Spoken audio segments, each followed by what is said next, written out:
Abuna gisofu obingaleri toki batanobi dimeno mitoro ibata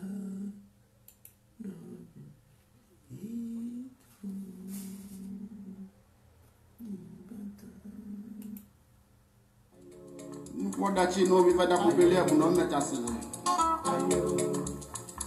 Ebono na chunta.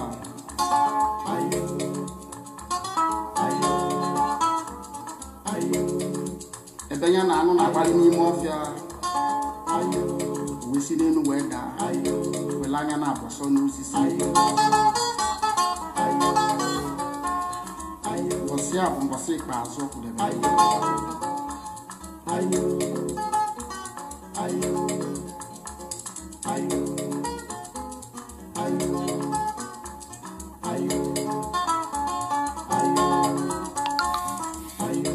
Oga onwe nwanne na nyele aka onye bụ onye sọtali asọta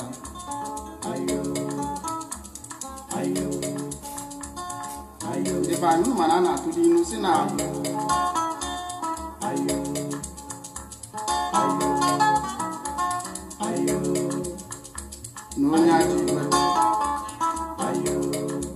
onye aja arụ ndị na-afịa n'eze o terọzi aka nwanne enu na-enyele aka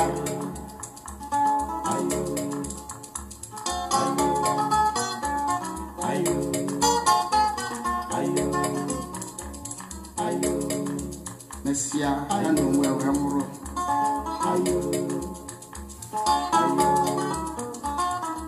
akụkụ achọkọtasị ife oge mechọkọta ife oge ma ọ mara anụ ebube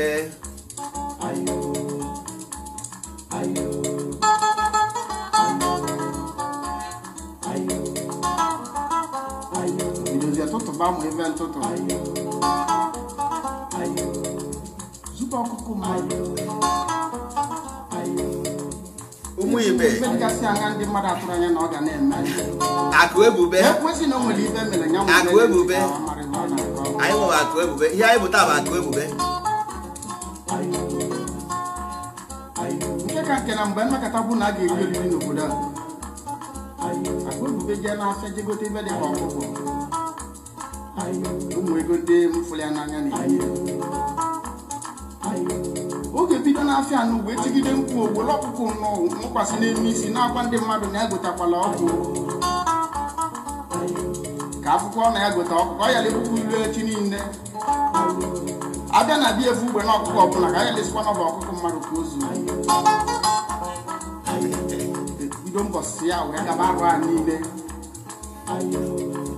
ofuzi ọkụkọ mmadụ na-eri ife isi ya na nke a ji mee nke ọsị abụọ kwụ mbọsị ya gotara ọkụkọ onye ọbụla kwụ mbọsị ya gotara ọkụkọ a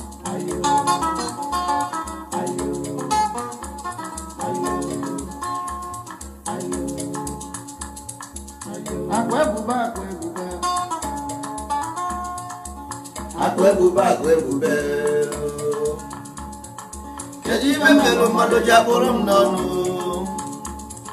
kedu ibe mmelụ mmadụ ji akpụrụ m n'ọnụ ọ bụ mbụ na-enwere ibu ọ bụ mbụ na-enwere ibe anya nke onye ka onye anya nke onye ka onye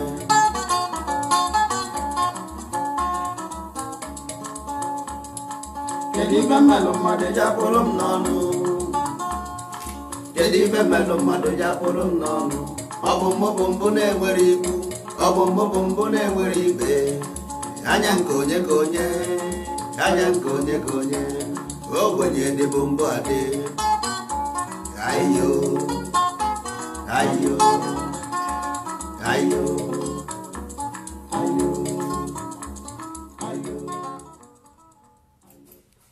ndị ndozi ọdịnala anyị ekene ụnụ ndị ndozi ọdịnala ndị agọziri agọzi ndị ahọpụtara ahọpụta anyị si ka udo dịrị ụnụ n'ụbọchị nke taata n'ụnụ nwa ma ihe ekwe na-akụ ụnụ nwa ma ihe oge bụ ndị Amerịka ọsị ụnụ nwa ma what time it is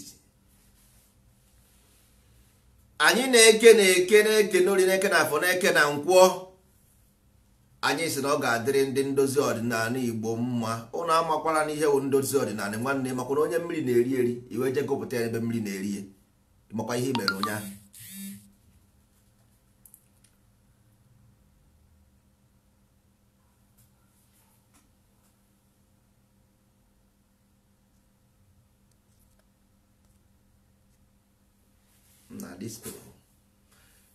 Onye mmiri na-eri eri ka anyị jere je gụpụta n'ime mmiri ebe ọ na-eri ya.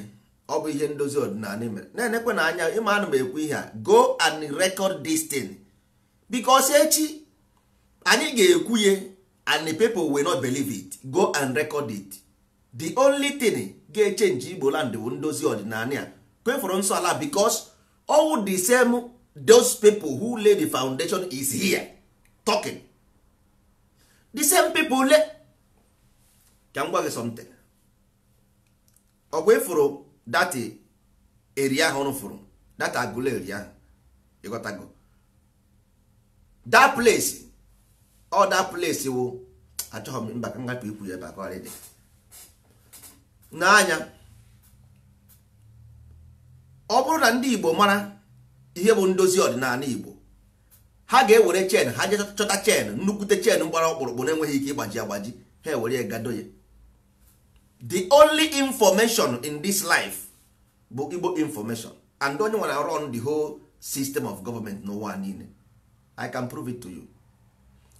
Ọ bụrụ na e nwere onye ma the any Jewish person na-aza son ya bụ Solomon, ya bịa gwa m. Ọ bụrụ na ị nwego onye a sị na enwe temple of Solomon na Israel, gwa m the temple of Solomon na Israel, then gwa m ka ebe onye a na-akpọ Solomon. Solomon ọ bụ Israeli name? Solomon ọ bụ Jewish name? Tell me. But to come to Igbo land, I will take you to the temple of Eri and tell you that na enweghị onye na-akpọ Solomon na ọwa Eri ka nwere, enweghị Solomon.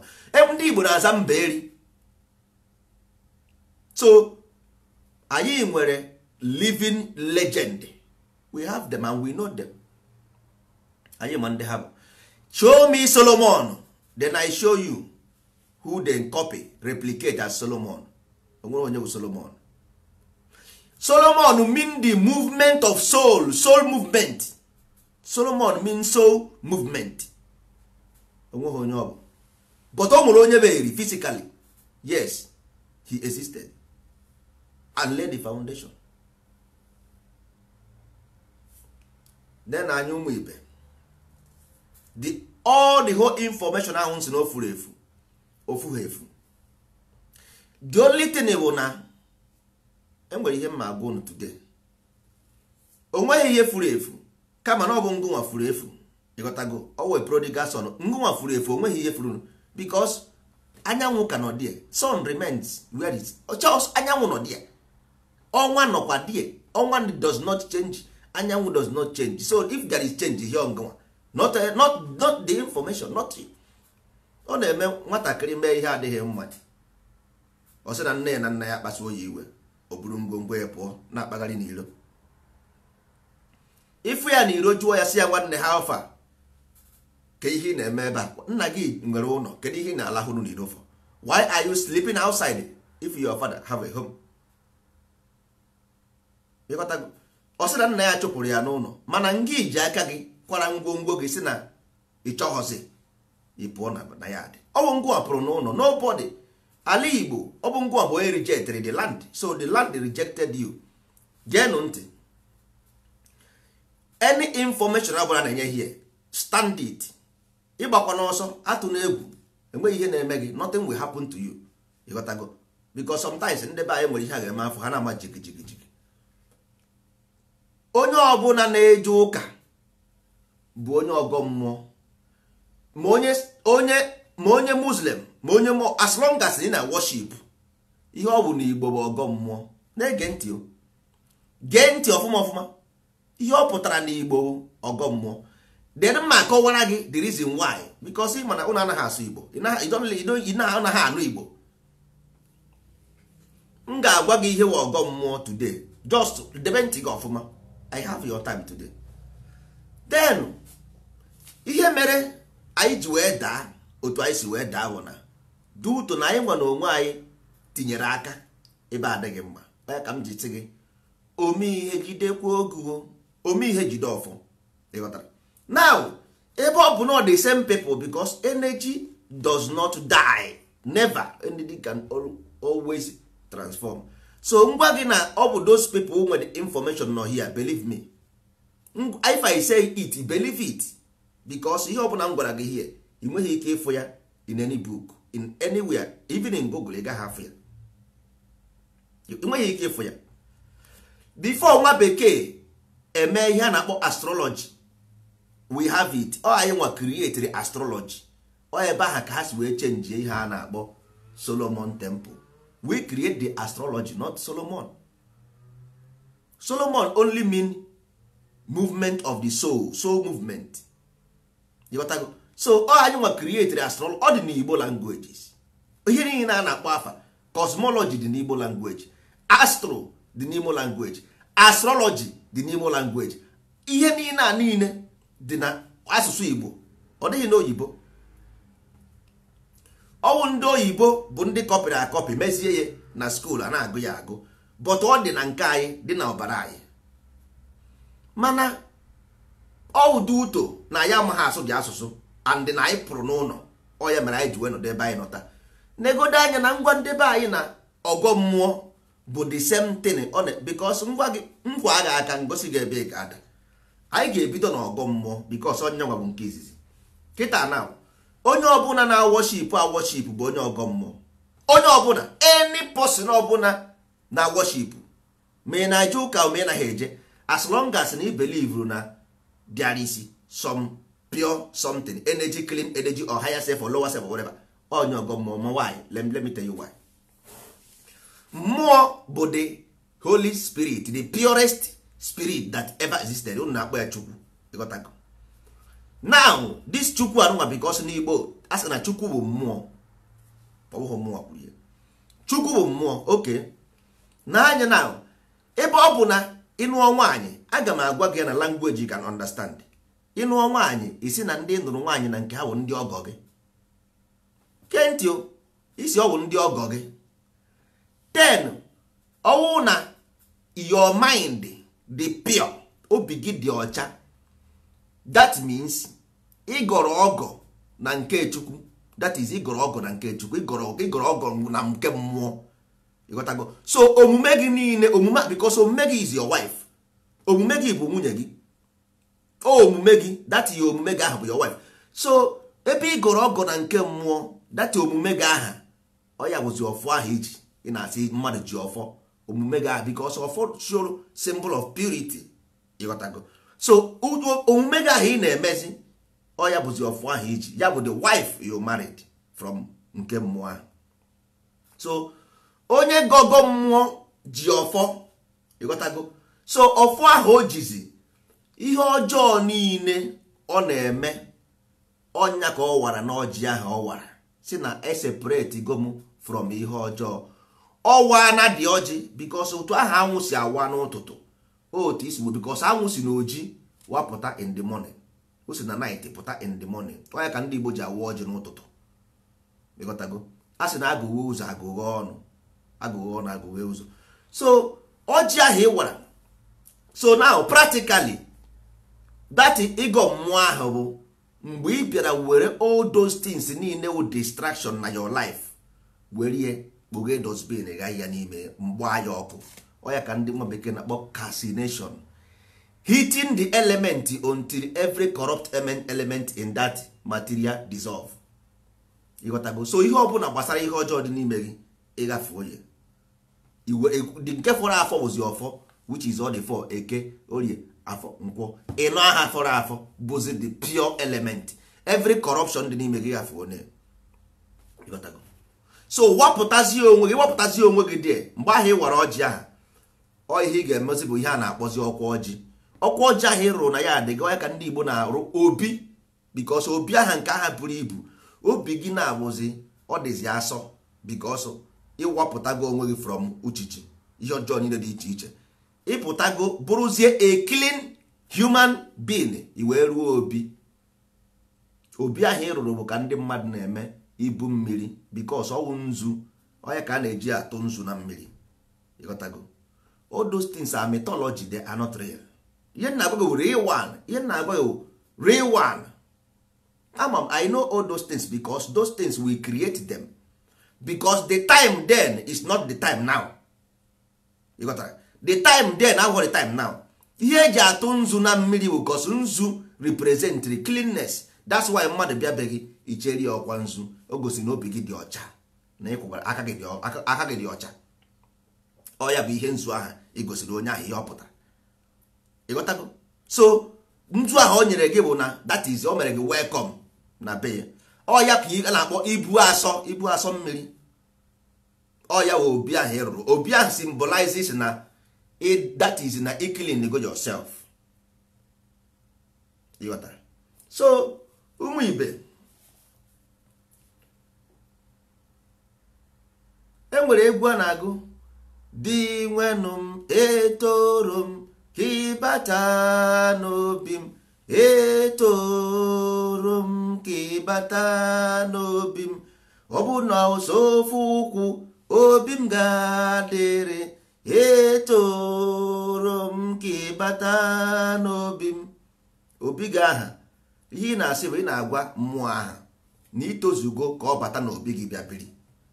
Ọwụgod nọọsụ ofu ụkwụ ka ọ tụnyere n'ime obi gị dati obi gị ahụ ịrụrụ ọ ya bụ your heart because your heart is your kingdom.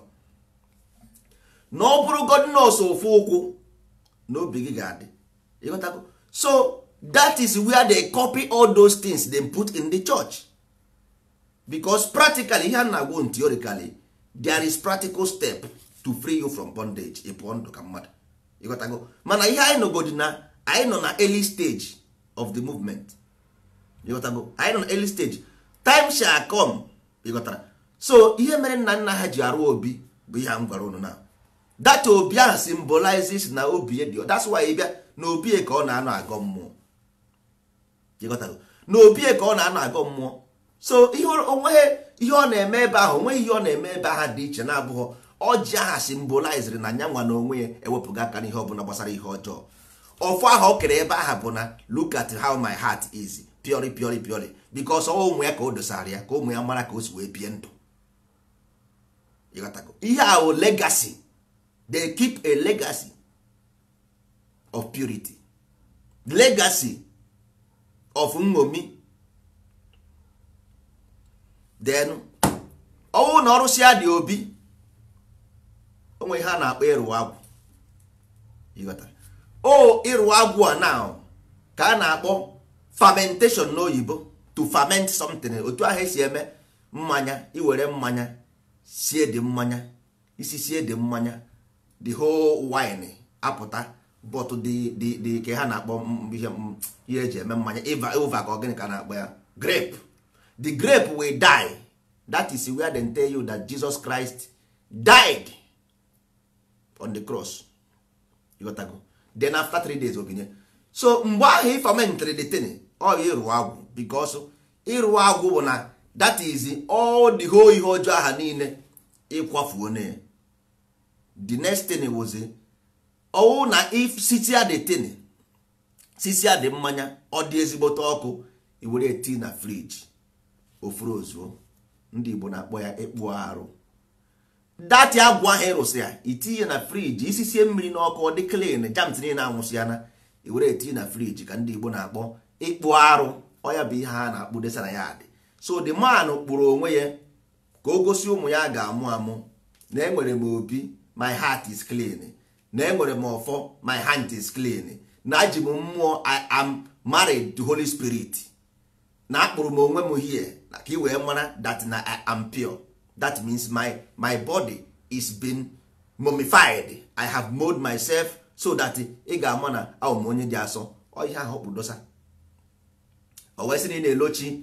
That means mgbe aha o mesịrị ihe a niile o mesigo the whole ritual.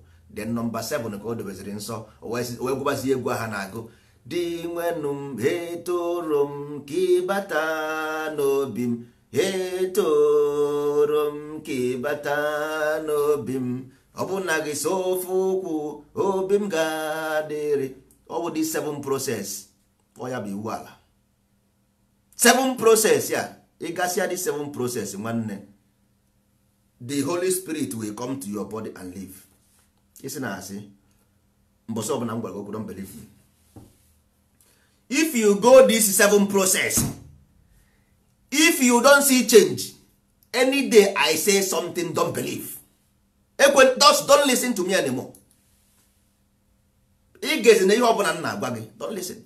If you go practically, you got to go, because this is now here one day ọ na-ete igwe yes, because ịma na ndị banyị na-atụrụ onwe ha asị. So ọ bụ this thing ka ha pịara wee tizie n'ụlọ ụka, because ha ma na spirit is active ever ready.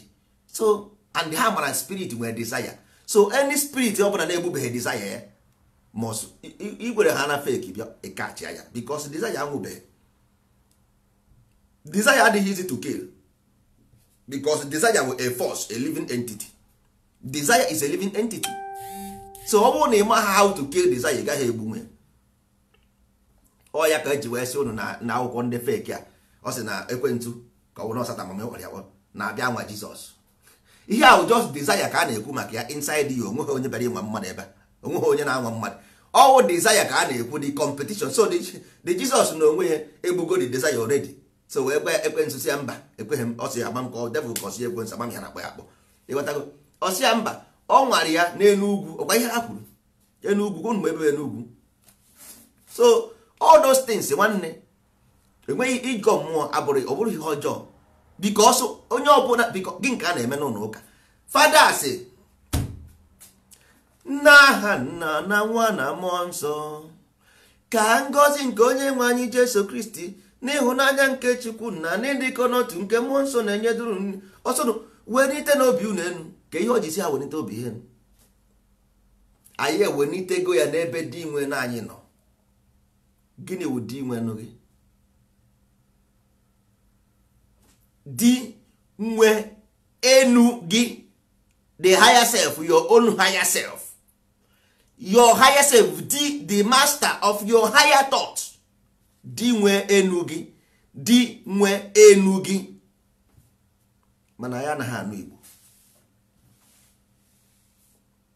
Wenite n'obi unu enu, lift your heart above ngili, because heart will judgment, ngili lift way above. Anyị ewenitego ya n'ebe dị nwe na anyị nọ. Bring this your heart up. Hapụ ya ebe a, because ọnọdụ na lower, it will kill you. Ọ ga-egbu gị, because ha obi ụjọ, obi ihe niile unu na-eme today, obi na-eme ya, ọ bụ mmadụ. So if you don't clean the heart, ị ga-anwụrụ ya, because that's why nji sị gị na onye ọbụla na-egbu mmadụ mgbe ndụ na-atọ ya ụtọ, mbọsị ndụ na-atọ ya ụtọ ka a ga-egbu ya. Mgbe ọbụla ndụ ji atọ ya ụtọ ka ọ ga-eji anwụ. It's as simple as ABCD. So ọ bụrụ na ị chọrọ ịghọta ihe a na-akọ n'ụwa nwanne n'anya, ihe anyị bụbu complete Igbo library. Ihe anyị bụbu complete Igbo library. Onye ọbụla sị gị na ọ na-aga na nke dibịa, enwe ihe bụ dibịa, yes of course, all Igbo language which we know. If dibịa bụ priest, simple as ABC. Ka ihe priest na-alụ, mmadụ one n'ime these people ma ihe bụ afa? None of them. And maybe there might be some, but I didn't sure na 98% of them ma ihe bụ afa. I don't think so. Onweghị onye nwere ike imenwu ihe gbasara Igbo na-amaghọ this doctrine, because all of them goes together. All of them, merio ma nrio ma afao, all the whole, you must know them before you understand. About ịgwọ ọgwụ, onye ọbụla can learn how to go ọgwụ.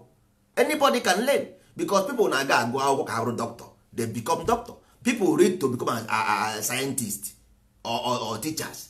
You can learn this thing in schools, but o nwere ihe dị iche na mmadụ ma something than na ọ gụrụ ya agụ. Because ihe gbasara this elite, ihe gbasara ya bụ ihe a na-eme indoctrinate. So ihe gbasara dibia was something that, because o nwere so many process, so many things, a priest. So ọwụ na gwagodi m na ọwụ na dibia gara process o kwesịrị ịga, ịmakwana dibia nwa dibia dị ka nze na ọzọ. ọnwa anwa asị asị o nwere ike nwunyere ya. How many dibia na-ekwu oziokwu n'ala Igbo today? Ị nwere ike ịgwa m how many dibia? Because nwanne ijere na nke dibia ka ọ gbara gị afa, ọ gwa gị okwu 100 110 bụ asị. Ọ gwara gị okwu 100 110 bụ asị. So o doro gị anya na ndị ama ihe a na-eme. So ihe isi ike bụ ihe mere anyị aba anyị otu o si wee ihe isi ike, ịghọtago ihe esiri ike. So the same way ndị mmadụ wee wezie pastọ wee bụrụ dibia. Mmadụ agwana m there is a good dibia because dibia is not for business. Fada ọbụla kpọsara ahịa is a criminal. Any fada ọbụla kpọsara ahịa is a criminal because father is dedicated for service. So dibia is dedicated for service. Dibia ọbụla si gị weta ego bụ a criminal, simple as ABCD. Because ihe dibia na-arụ bụ something that is instituted for ime something in particular. Ime something in particular. Enweghị ihe gbasara dibia na ego. Ọwụ the society na otu a ndị ụka si akwụfada ụgwọ, ọwụ to ndị omenala Igbo si akwụfada ụgwọ. Because aka ọrụ ya bụ those things akpọrọ afa. Ịghọtago? Aka ọrụ dibia bụ ihe afada na-eme n'ụlọ ụka. Ihe fada na-eme bụ ọwụ na ihe si ndị ụka na onwe ka ihe si eme, ọ maghị ihe na-eme na ọ gaa na nke fada. Si fada na-ekwe na nke a na-eme nke a na-eme nke a na-eme. Fada asị ya nekwe ihe ga-eme nekwe eme. Ọ na-aga confession na nke fada. Na-aga ọ ihe akọpichara na Igbo cosmology bụ ihe ha na-eme. A na-eje confession na-aga fada agwa nka gakwa pastọ dị nka. All those things ka dibia na-emebu mgbe ndị ochie. Mana anyị ma ya direct because ịbịa ha ana anyị agba afa. Ịghọtago?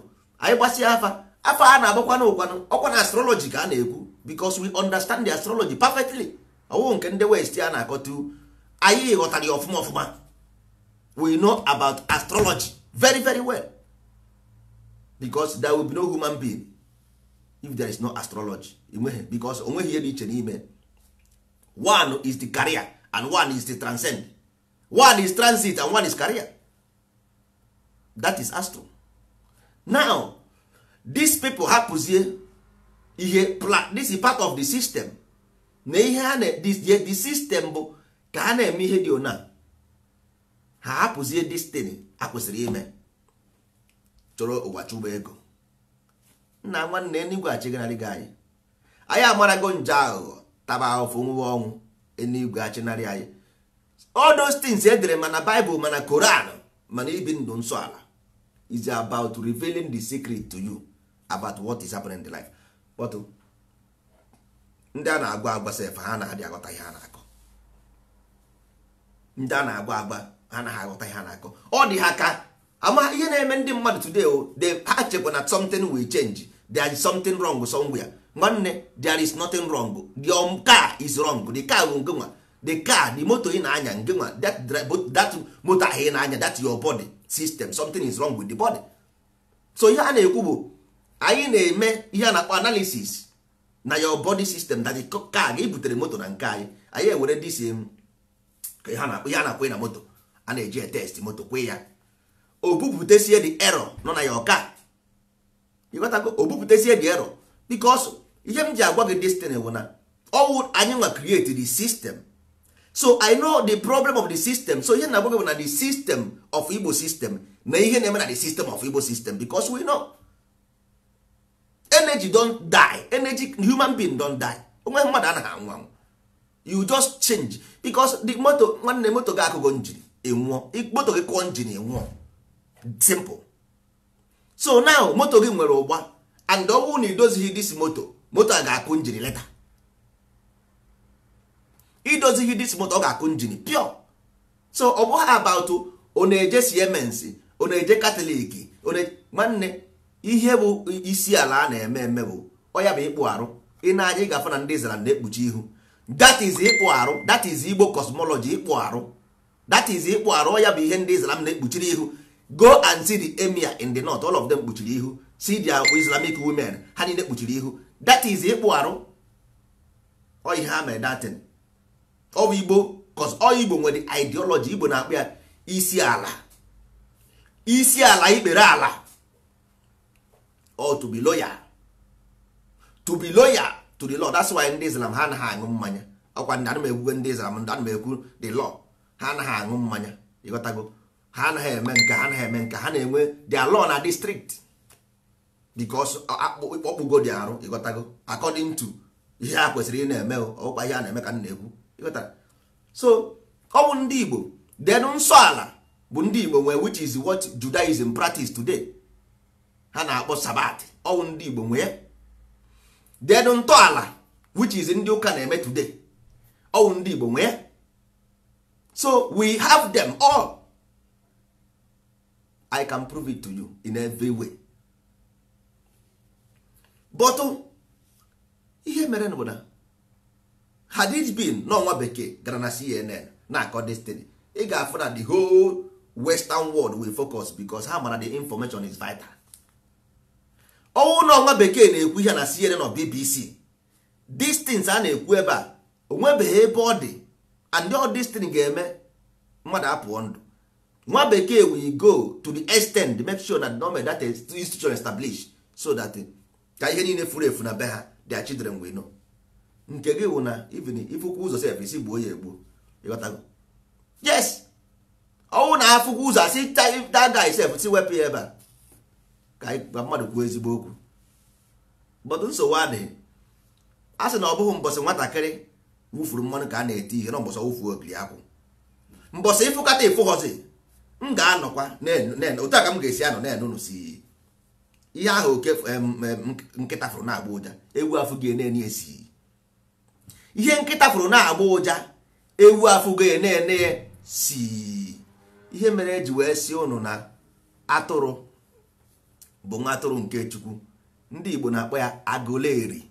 Agụlụ eri, ọ na-agụlụ agụrụ were eri, because atụrụ anaghị eri ihe ọbụla. Atụrụ na-emepụta sie emi were. Agụlụ eri na ọ na-agụlụ agụrụ were eri. So ihe ọ gwara gị that place indirectly, ọ jụrụ sị gị na nenu nwa atụrụ nke Chukwu, nenu onye kpochapụ nje kere ụwa.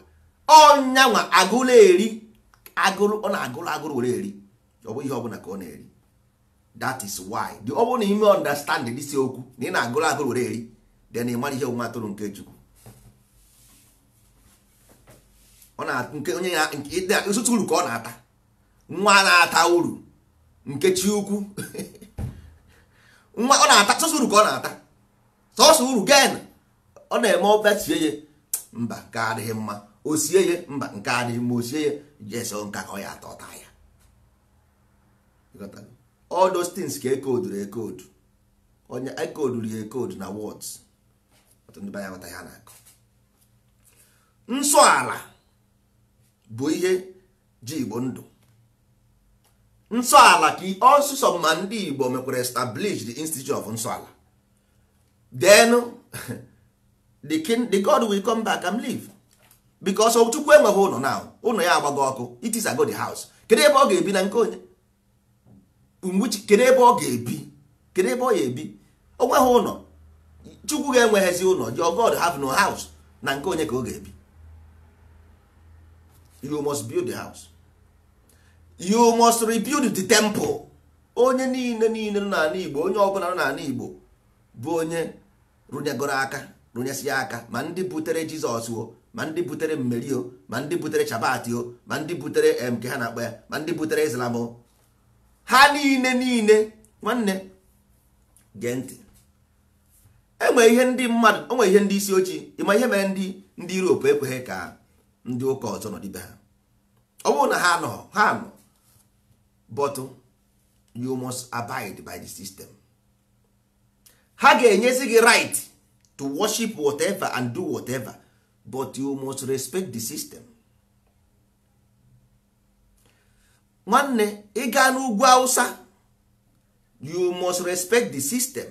Ọ dị na within Nigeria, so don't argue nonsense. Ọ dị na Nigeria there, but ị gaa dị enwere ebe ị ga-eme ị gaa, you abide by the rules. So what about the government na play rules? All culture na set rules. So ọwụ na ndị Igbo si na ala Igbo n'ọwụ nsọ ala ka ha chọrọ na practice ye, nwanne evil cannot come there. then the Holy Spirit will come there and live.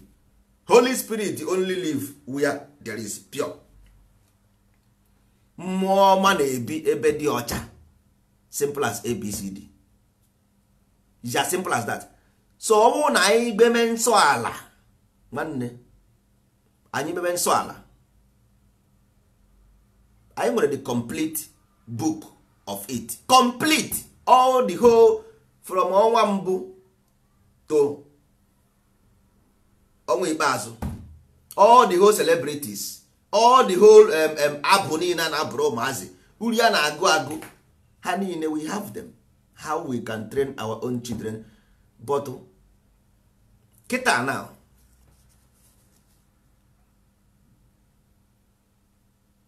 ụdara achabeghị, ọwụ ụdara cha, all those things ị ga-afụ ya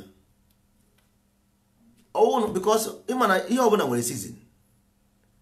Anything ọbụla na-eme n'ụwa nwere season. Ọwụ na season ya eruo, ọwụ na ndị be anyị dị ha ready, we know, because once the student dị ready, master appear.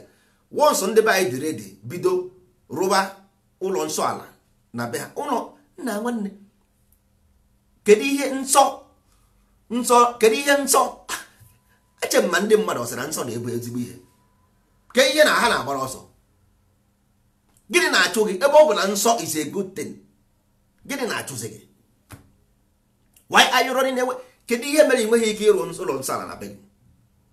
Nwanne n'anya, maka ndị na-amagha ịgọ mmụọ, agụgọ m na ihe mmụọ. Onye ọbụla na-eje ụka, na-eje sabatị, na-eje mosque, ha niile bụ one single thing ka ọ bụ ịgọ mmụọ pure. Because ọ sị na ya, because according to Chukwu, according to God, according to Christ, according to Allah, na ihe a na-ekwu bụ na the holiness. Okay?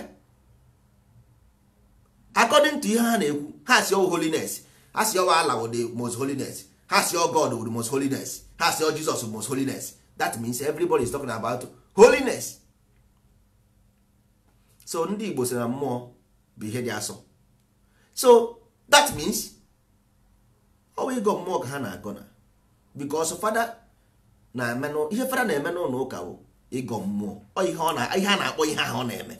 Ihe ahụ fada na-aka n'ụlọ ụka ọ maka na ọsịsị ya na emezi ya, ọ because na ọ nọ ebe nọ na ọta. Unu amakwa ya na-akpọ temple ọta. Ịmakwa ịwa ọta? Ebe ahụ fada na-aka ụka ka ya na-akpọ ya. Ebe ahụ pastọ na-anọ na-ekwu okwu, kedu ihe a na-akpọ ebe ahụ? I want to know. Ebe fada si nọdịrị anị, kedu ịma ihe mere fada ji wee nọdị, another fada nọdị, seminary nọdị, mansaba nọdị? So ịma ha na those things were symbols. You don't know. Ịma ha na those things were symbol, na enwere reason why fada ji wee nọdị there. Fada nọdị, seminary nọdị, another fada nọdị, mansaba nọdị. So ịma ha na symbols ka ọ bụ. Anyị anọghị ebe a tukwuo maọbụ ihe ọjọọ maọbụ ihe ọma, but ihe a na-agwa gị bụ all of them na-agọ mmụọ. So emekwana na ịnụ ịgọ mmụọ isi na ndị Igbo na-agọ mmụọ na enwere nna nwanne. Ihe ahụ, this is a language conflict. Ihe mere bụ ị naghị anụ Igbo simple. Ị naghị anụ Igbo simple. Ọwụzie na this Islam na-agọ mmụọ, chọọchị na-agọ mmụọ, Sadat na-agọ mmụọ, then kedizi nke ị ghọtara ọfụma. Ọwụ na ị na-asụ Igbo, mmadụ na-abịa sị gị in nomine Patri et Spiritus Sanctus, in nomine Patri et Spiritus Sanctus. Spirit gọ na anụ Latin, mmụọ gọ na anụ Latin. Agimus tibi gratia, omine Padre Deus, pro universis beneficitius, qui vivit regina in secula seculorum. Itie amen. Kedu ihe ma fada kwuru? Gịnị ka ị nụrụ o kwuru? Actually speaking tongue, sheri mama, sheri mama, sheri baba baba, sheri kaka, sheri mama, here, ha brakata bra bra bra bra. The pastor, gịnị ka ọ na-akọ? Gịnị ka ọ gịnị na-eme? Nna nwanne, negodo anya. Di nwenu m etoro m ka ịbata n'obi m. N'Igbo a na-agọ mmụọ n'Igbo. Ha gbakwutere m gị Chineke, agbakwutere m gị ezi onye nwe m, enweghị m chi ọzọ naanị gị o chi m echefukwala m. Nwanne, ọ cheri ma maka mma ka ọ bụ ji m tibi grasị ya ka mma ka ọ agbakwutere m gị Chineke ka mma? Kee nke ka mma? Judge for yourself. Kedu nke ka mma? Ọ bụ ji m tibi grasị ya in Rome, in spiritu evinus in Rome, or Allahu Akbar in Dubai or Saudi Arabia, or Shabbat na Israel? Ka ọ bụ agbakwutere m gị Chineke n'ala Igbo, agbakwutere m gị ezi onye nwe m, nsọ ala Igbo, ya enweghị chi ọzọ naanị Igbo, o chi anyị echefukwala anyị. Kedu onye ọ dị ka ọ ga-aza gị first? Or in spiritu evinus in Latin Rome, ka ọ bụ Allahu Akbar in Saudi Arabia, ka ọ bụ Shabbat in Israel, ka ọ bụ chi nọ n'ala Igbo nọ gị nso? Chi nke nọ gị nso ga-aza gị ka nke nọ ebe tere aka? Kedu nke ga-aza gị, ọ nke nọ ebe tere aka ka nke nọ nso? Achọrọ m ịma, because sometimes anyị na-eme something chere anyị ma ihe anyị na-eme, but unfortunately anyị amara ihe anyị na-eme. It's unfortunate anyị amara ihe anyị na-eme, because had it been na ama ihe anyị na-eme, nwanne anyị agaghị anọ. Ndị na-achị nna ma na-achị ụnụ, nna ihe ụrọ na-emekwa anyị. Ndị ọtọ ọjị ọchabe ha ahụ, disi ma na-asabe ha ahụ, ha na-eji ụkwụ si Meduguri gaa Port Harcourt. Ndị a na-eji ụkwụ si Meduguri gaa Port Harcourt. Ha nwa na-achị gị, ha nwa na-achị gị. Ke ihe na-awaziri anya den, ke ihe na-awara anya. Ndị ahụ ọ na-ete isi ala, that means ọ na-ete isi ala chi ya ka gị chi gị, because onye ọbụla higher energy rule lower energy, simple as ABCD. So if you are under rule, that means your energy is lower. Ị na-anụ ya? Ọhụụ na ndị na-ete isi ala na-achị gị, nwanne, you must be honest to yourself that na chi gị amụghị anya, chi gị nọ n'ụra. Chi gị nọ n'ụra, that means in spiritu evinus ọ naghị aza. That means Allahu Akbar anaghị aza. That means Shabbat or Yawoshua ọ naghị aza. Mba, ọ naghị. Ọ bụ nwanne, just be honest to yourself, because go deeper into your soul and ask yourself question. Forget about this physical belief that na somebody must help you. Just commonly go deeper than into your heart and say, why am I in this condition? Hapụ go outside, just go personal. Ewuhu mechanic, enweghị nke dị mma ya, adị mma polisi, adị mma kọtụma, onye nkịtị tụta. Kedu ihe ọ na Okeke amaghị akpụ isi ka ọ na mma mbara isi adịghị nkọ? Ị mana ọ na-eme ọnwa gwụ ndị ugwu politicians aga na village ha kee ego to their own people. Do you know that? Were ego mere ha salaka. Yes, just go and do your own research. Gaga US were ego nye ndị enwe ihe ọ na-eme na be ha.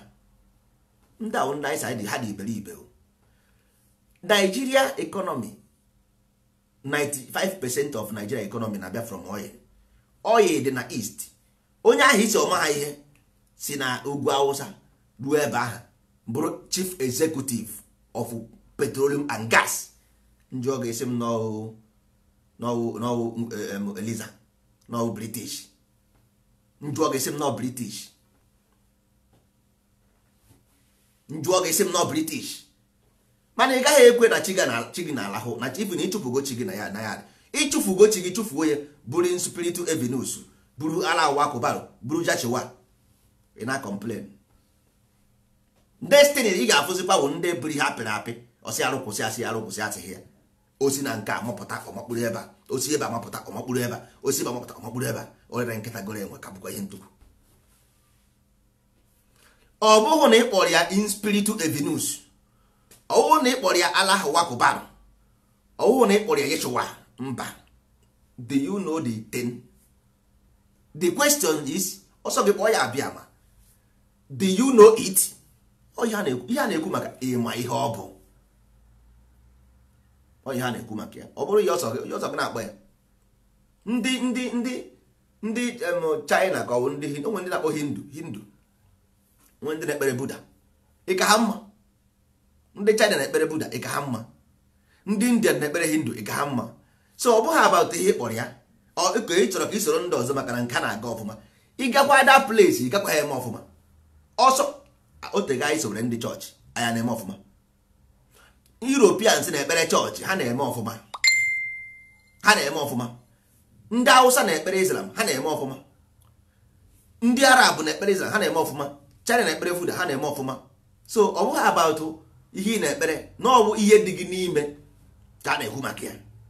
So mmụọ abụghị personification, no, mmụọ bụ a cosmic energy, the purest part of cosmic energy that moves everything. The creative thought, the righteousness, oya wụ mmụọ, the Holy Spirit, oya wụ mmụọ. So ndị Igbo anaghị personify God. We don't personify God. We don't personify ihe niile ha akpụrụ akpụ na-akpọ God. One of them, because of the two types, one of them bụ art, which is a character, which is ihe na uri aha na-ede before uri a na-ede n'ihu, uriọma lelele, uriọma lelele. So abstract art one. Then the other one bụzi ịkpụ arụ ndị chizuru echizu, ha kpuo onwe ha desa ka e wee pass information to their unborn children. Ihe a bụrụ God, no, nothing is, ọ bụghị God. Ihe mere bụ na some people mistakenly believe na ihe apịrị apị nwere power, so ebido worship wee.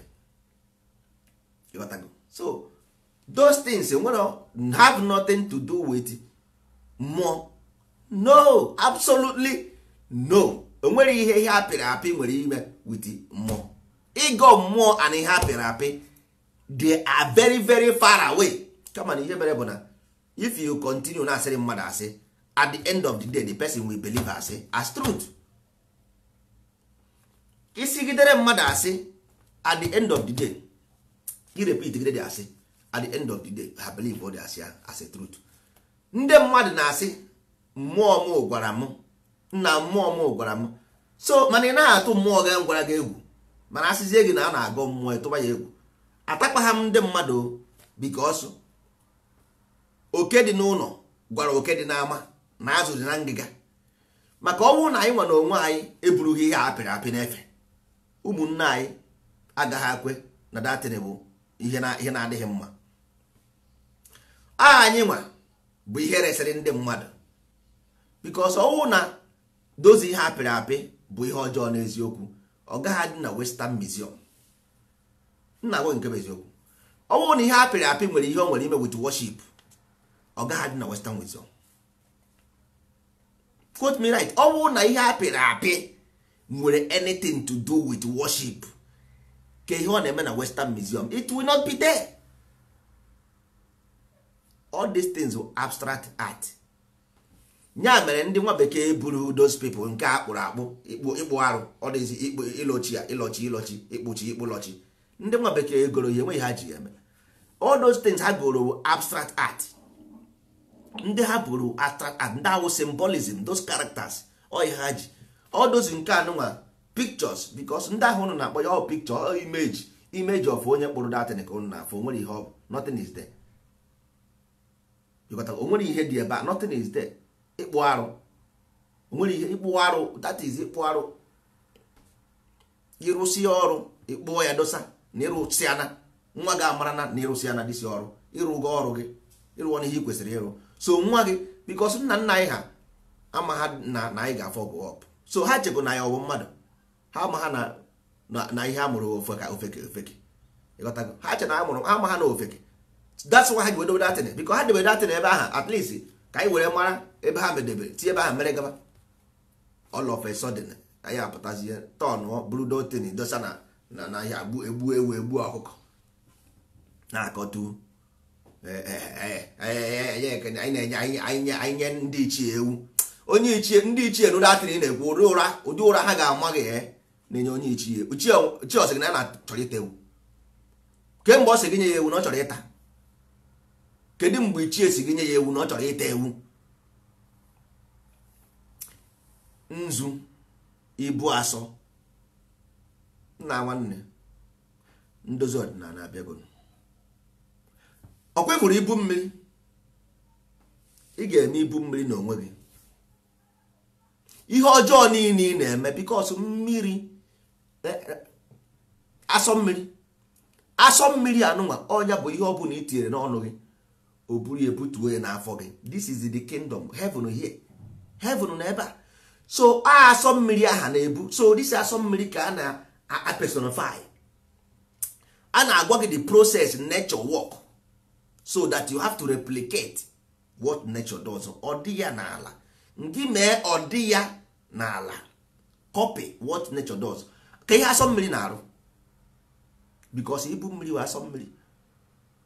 So if you ọ bụrụ na ị mara ọrụ asọ mmiri na-arụ n'ahụ mmadụ, then ọ ihe na-achọ ka ị replicate ye in your own life. Kedu ihe ị na-akpụrụ ụtara akpụrụ were nụ? Ị na-akpụ dị ụtara ka o nwee ike gafere otu ọkwa eziokwu.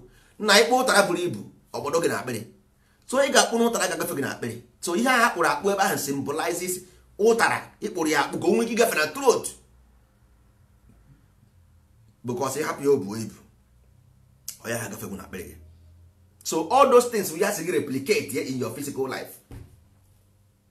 Asizie gị bịa weta 200,000 a ga-eji eme gị ibu mmiri. Kedu ihe nzu na-eme n'ọkwa? Kedu ihe nzu na-eme na dị ọkwa? na I want to know. Gịnị wụziri nzu na ebe ọ bụ na ị nidiri weta ego ka emere? Kedu ihe nzu na-arụ? Gwanụ m ihe nzu, what is nke ihe nzu na-arụ? I want to know. Ebe ọ bụ na nidiri inye gị ego, kedu ihe nzu na-arụzi? na mgbusizie ọkụkọ, gbusie ewu, ngorozie nzu debe, mmadụ bịazie ebe m nwere nsi tinye na nzu nye ya ka ọ nwụọ.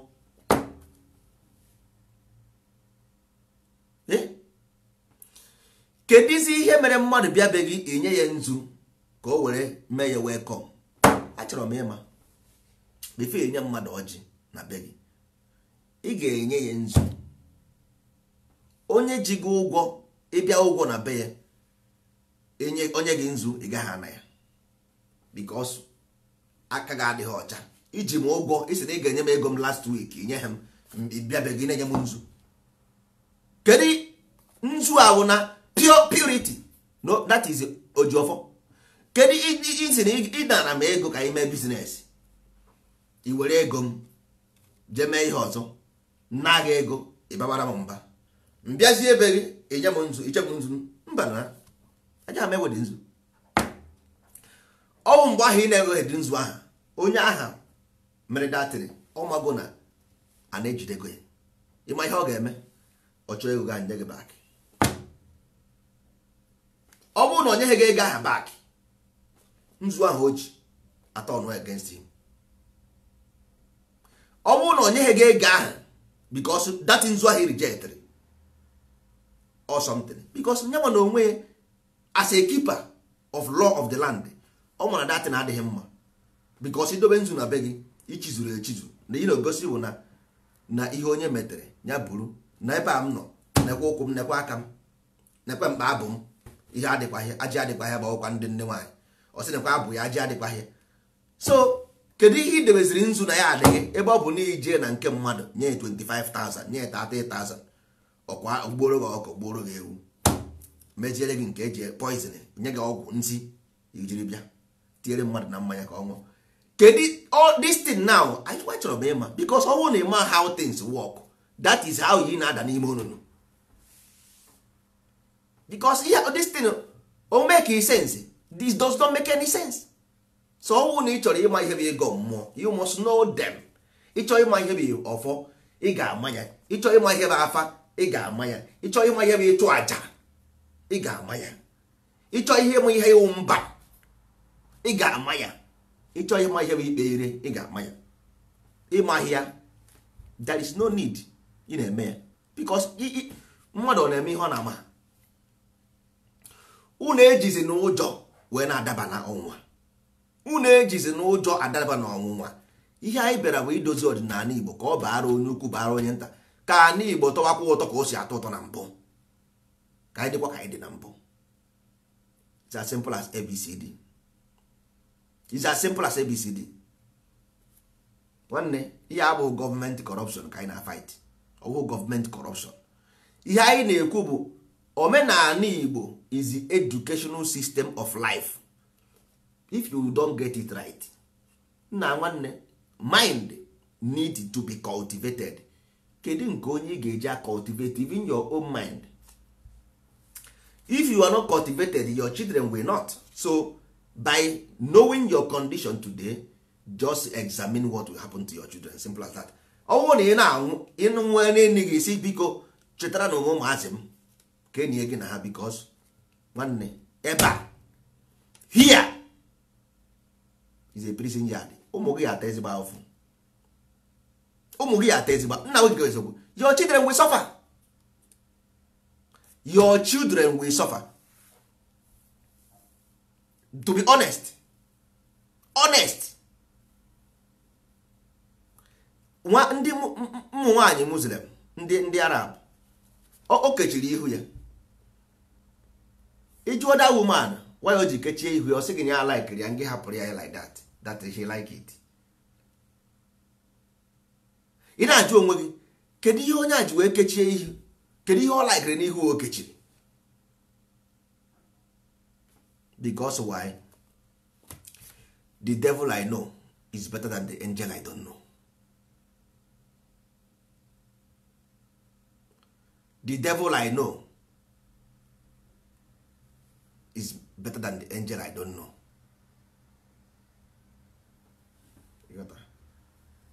So ọ bụrụ na as a human being ịbụ mmadụ, then ị kwesịrị ịma, my brother, fine country eme ọmam fine country bụ afọ ya. Biko ihe a bụ Igbo heritage. Kedu ihe gbasara this thing na Israel ọ bụ Igbo? Mba na aka ya anyị na-ekwu about Igbo heritage. So this kind of question, my brother, anaghị m aza ya, because kedu ihe ọ nwere ime? Ihe Israel were country of his own. So kedu ihe Igbo kwesịrị nwere ime with Israel? Nwanna amaghị m na. So ọ bụrụ na enwere something ọzọ ị chọziri, you can ask, but ị na-atụ m Igbo na Israel. Igbo enwe ka anyị kwuru okwu Israel heritage ebe a, nwanne. Ị nụrụ Israel heritage ebe a? Ihe anyị kwuru bụ Igbo heritage. So anyị na-ekwu maka omenala Igbo, na-ekwu maka nsọ ala Igbo, na-ekwu maka ntọala Igbo, na-ekwu maka ọdịnala Igbo, na-ekwu maka amaala, na-ekwu maka ịgọ mmụọ, ịgọ ọfọ, ịgọ ọjị. Ha ọ na-eme side ahụ, dị nke ha na-ekwuzikwa. So nke m maka m na-eme, nke anyị maka anyị na-eme, nwanne, ihe anyị na-ekwu the mind of the people. So that's all. Ihe anyị na-ekwu about Igbo heritage. Igbo heritage bụ ihe anyị bụ. Ọnwụnwe onye na-achọghị ịbụ, nwanne, is a free world. Onweghị onye wow, free for everybody. Anything ọ bụla ị chọrọ ị ga-abụ. Ịchọkwa ịga England na aha passport, ịchọ ịga America na aha passport, ịchọ ịga Italy na aha passport. So ọ ndị Igbo ka anyị nwa mere accept, and ọsọsọ anyị nwa bụ ndị kwere n'ihe otu kwuru. Ọha nwa bụ ndị will be saved. Na-agwa unu nke bụ eziokwu, they will be saved. The only people that will save in Igbo land bụ ndị nsọ ala. Ịchọ itinye ego gị, I gave you 20 years. The only people nwere ike remain as Igbo race bụ sọsọ ndị ha kwere na nsọ ala today. 20 years I give you, others will vanish. Enyere m gị 20 years, sọsọ ndị a ga-esave bụ those. Video anụnwa will be here, this video will be here, this video will be here. Sọsọ ndị ga-adị save as Igbo people bụ those people. Ndị ọzọ will vanish. Ha niile, all of them will vanish. Just save this video and see. Enwego ndị chenjiri afa nna ha. Enwere ebe a na-akpọ Luwengo Congo unu furu today ọwụ luwengo ka a na-akpọ ya mgbe ndị ochie luwengo na other names, onwere other names. So ha nọzi enwere ebe anyị nọ today as ndị Igbo o nwere some other race a na-akpọkwa Bijago people. Ha nọ ebe a ndị ha na-akpọ ha ndị Benue. Ha nọ na Benue, their state of origin bụ Benue, Bijago people. Ha nọzi ịghọta, ha nọzi. So the only identity you have as a human being is that one. Ị na-asụ ya n'asụsụ, ị nwere ya n'afa. That is only identity. Is a system running in your gene. Any day ọbụla ị pụrụ from that place, you stop existing as a human being. Any day ọbụla ị pụrụ from there, nwanne, from that moment, because you don't know that life is a spirit condense. Mmadu condense spirit. Any day isi na afa gị was John Benson, your spirit begin to go towards John Benson. It's as simple as that. Any day ọbụla if na afa gị was John Benson, na ọwụzi Emeka, ọwụzi Okonkwo, ọwụzi no David or Michael, your mind will begin to disintegrate, and that is how confusion enter into you. As a human being, you become confused. From that moment you become a confused man or a confused woman, whatever. Mmadụ ejidebe enwe owi n'aka ọ chọba nne ya. Mmadụ ejidebe enwe ewi n'aka ọ chọba nne ya. Ị ga-aga ejidegodi nwe ewi n'aka mfe ịchọba nne ya. Ụmụ ibe, anyị gwabụ ndị ndozi ọdịnala Igbo. Onye biri ibe ya biri. Egbe bere ugo bere, nke si ibe ya ebere ngụkwa ya. Nwa mmụọ emegbula nwa mmadụ emegbula nwa mmụọ. N'ime obi gị enwe ihe ọbụla ị chọrọ, anytime ọbụla you subjugate anybody for your own desire, then you have a problem. If you subjugate any human being for your desire, personal desire, from that moment you want to book at Nebuchadnezzar without knowing it. The honest ọnụ mmadụ bụ ọnụ mmụọ. Ịghọtago? Any day ọbụla is subjugate, because that can ji wee dee ha ndere ebe a na beginning. Onye ọbụla gburu mmadụ mgbe ndụ na-atọ ya ụtọ, a ga-egbu ya mgbe ndụ na-atọ ya ụtọ. Inwe personal desire, go towards your desire. But ọwụ na i deprive people, if you deprive people because of your personal belief or desire, one day you have a problem. That is natural law. All natural law. All na desire, go towards your desire. Nobody is holding you. All na defeat people ideologically. Tell them the reason why this thing should be this way, be that way, be that way. All na had convinced, you win them, win their heart. But you don't deprive them, you don't subjugate them. If you do it, you will be subjugated. Ọwụ na ime ya, onye ọzọ ga-eme gị, and ọ ga-eme gị na ụzọ na-adịghị mma. It will be worse for you. Ndị Igbo si nwa mmụọ emegbula nwa mmadụ emegbula nwa mmụọ. Maka ọgana, maka na nkapịa si ncheche, aka idu bụ oke ọha mmadụ, mana ncheche na-epe mpe. Kedu ka ndị amụrụ ọhụụ n'obodo na-adị? Ncheche wee si ya nkapịa enyi m, eche m na ibe enyi m, mụnwa ka ị na-agwa ụdị okwu a. Kedu kwere maka ndị dị ndụ na-esi otu a esi ndị nwụrụ anwụ bụ ụnụ ka ị ka ha dị? Enwere ihe ndị isi ojii na-eme na-adịghị mma. Enwere ihe ha na-eme na-adịghị mma. Ha ama ha na this life is based on the best idea rule. Oh, because na nwere power as a president, ị gaa na Igbo chịkọrọ ndị mmadụ taka ụkwa because enwere power. At the end of the day, the consequence will come because nature need balance. nature move with balance.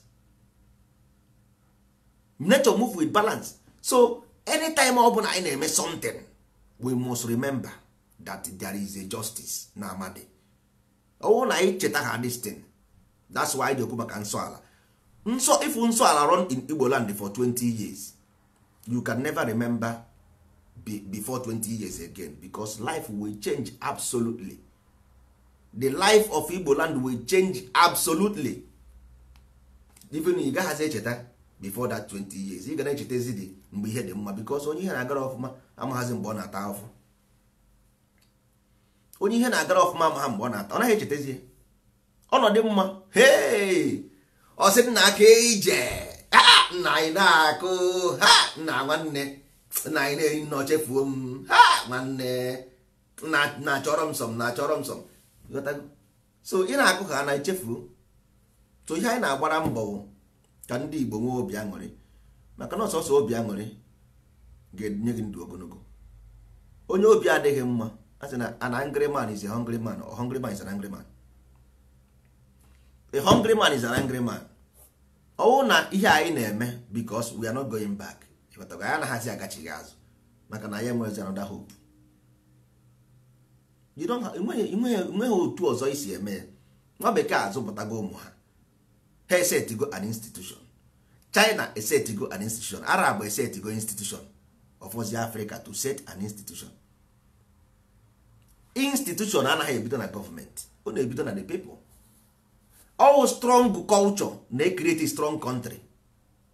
That's why ndị na-eti isi anyị ji achị, because ha dị strongly, Islam dị strong na ugwu Hausa. That's why ha ji onwe strong political power. All na anyị ndị nsọ ala with our own belief in this science and technology anyị kpọrọ ụzọ. Enwere onye Hausa ịma kpọrọ ụzọ? Nye m history of ndị Hausa ha kpụrụ nka na ụzụ. Gwa m history of ndị Hausa kpụrụ ụzụ. No, mana ndị Igbo kpụrụ ụzụ. Anyị nwere medicines, that is herbal African medicines. Ke ihe ndị Yoruba nwere agbụ, ndị Bini, achigidi, ndị Hausa. So I we have so I'm like education. We love education more than anything. So nsọ ala, because all na ịma about this science, you will not understand nsọ ala. So nsọ ala is within science,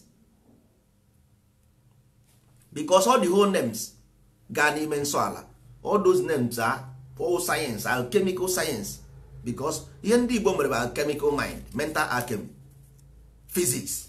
Ọ ihe efuchara datin na a na-akpọcha n'ọnụ Igbo ndị mmadụ na-anaghị aghọta. So ọ bụrụ na anyị mee nsọ ala, anyị ga-esi ike. Enweghị ndị akpụma na onwe m personally, I don't believe in external power. I must build the power by myself to the extent because nwanne kedu onye na-ejekwu mmadụ ka o nyere ya aka? That means enweghị power na that will be your power forever and ever, and enweghị aka ha nwere ike inyere gị. Build your power from zero. Don't count the time, because there is no time in the space. Build the power by yourself. Build it from scratch. China build ọrụ ebe ha nọ. Nobody help them. Nwanne, if ha chọọ ha gbuo anyị, onye ọbụla ha gbufọrọ anyị, we will continue. Onye anyị sọrọ anyị for, we continue. Ogbu mmadụ na-anwụ bụ anwụ, people die always. Ka ihe a na-atụrụ ụjọ. First of all, lay go the foundation of mind cultivation, so that ịnwụzie those people so gị n'azụ, then they will have where to go. If you don't lay any foundation, kedu ebe a ga-esi wee bido? Ọnwụ na anyị lay foundation, nwanne ụmụ anyị enweghị, they will not. Kedu ebe a ga-ebido? Where are they going to start? Kedu ebe a ga-ebido?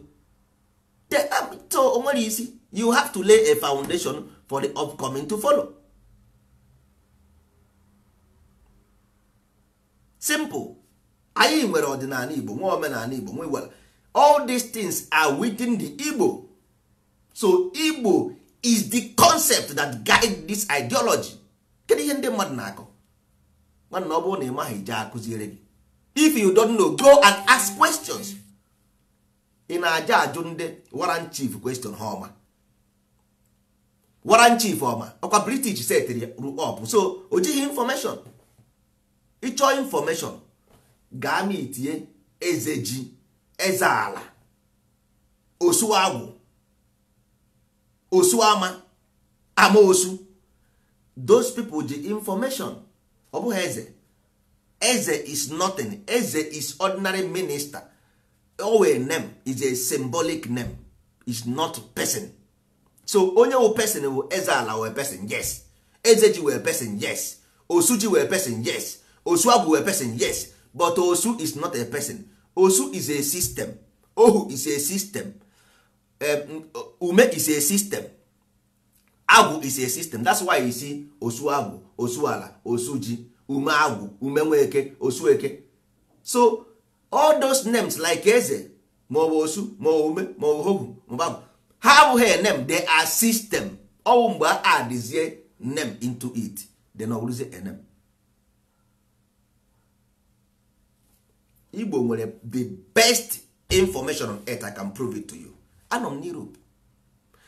Aga m eprove rugie Igbo nwere the best system, governance, religiously, cosmology, astrology. Kedu ebe a ga-ekwu ejebe? We have them, and ndozi ọdịnala ji. So kedu ihe anyị na-achọ n'ukenu? Ọ dị n'ukeala. Ihe anyị na-achọ n'ukenu dị n'ukeala. Ọwụ na ịmarọ, ọwụ problem to you because you don't know. Enweghị ihe na-eme m today ka m si Catalonia or England or America. Achọghị m ka ha mara about nsọala. Then why should I tell them ka ha bịapụta anyị? I chọọ m ka ha mara. China dere their own. O nwere mgbe ọ ga-eme oruzie our own writing na nsọala, because every ihe ọbụla anyị ga-ede maka nsọala ga-adị na nsibidi from A to Z. Ụmụ anyị niile mgbe ọbụla anyị bidoro school, every child ọbụla na-aga ndụ nsọala, nsibidi ga-adị na the curriculum. So that nwatakịrị ga, because all abstract art, nsibidi bụ abstract art, all cosmic language, all symbol cosmic language. So all those things, normal thing. China can use Chinese language till tomorrow. Even though we can speak English, I nwere ike use Latin alphabet there, yes, but our children nwere right to know about these symbols. How important for their mind development. Yes. Anya na-akọ nonsense abagharị. Nwanne onye Igbo pịọ anaghị akụ ya mmiri.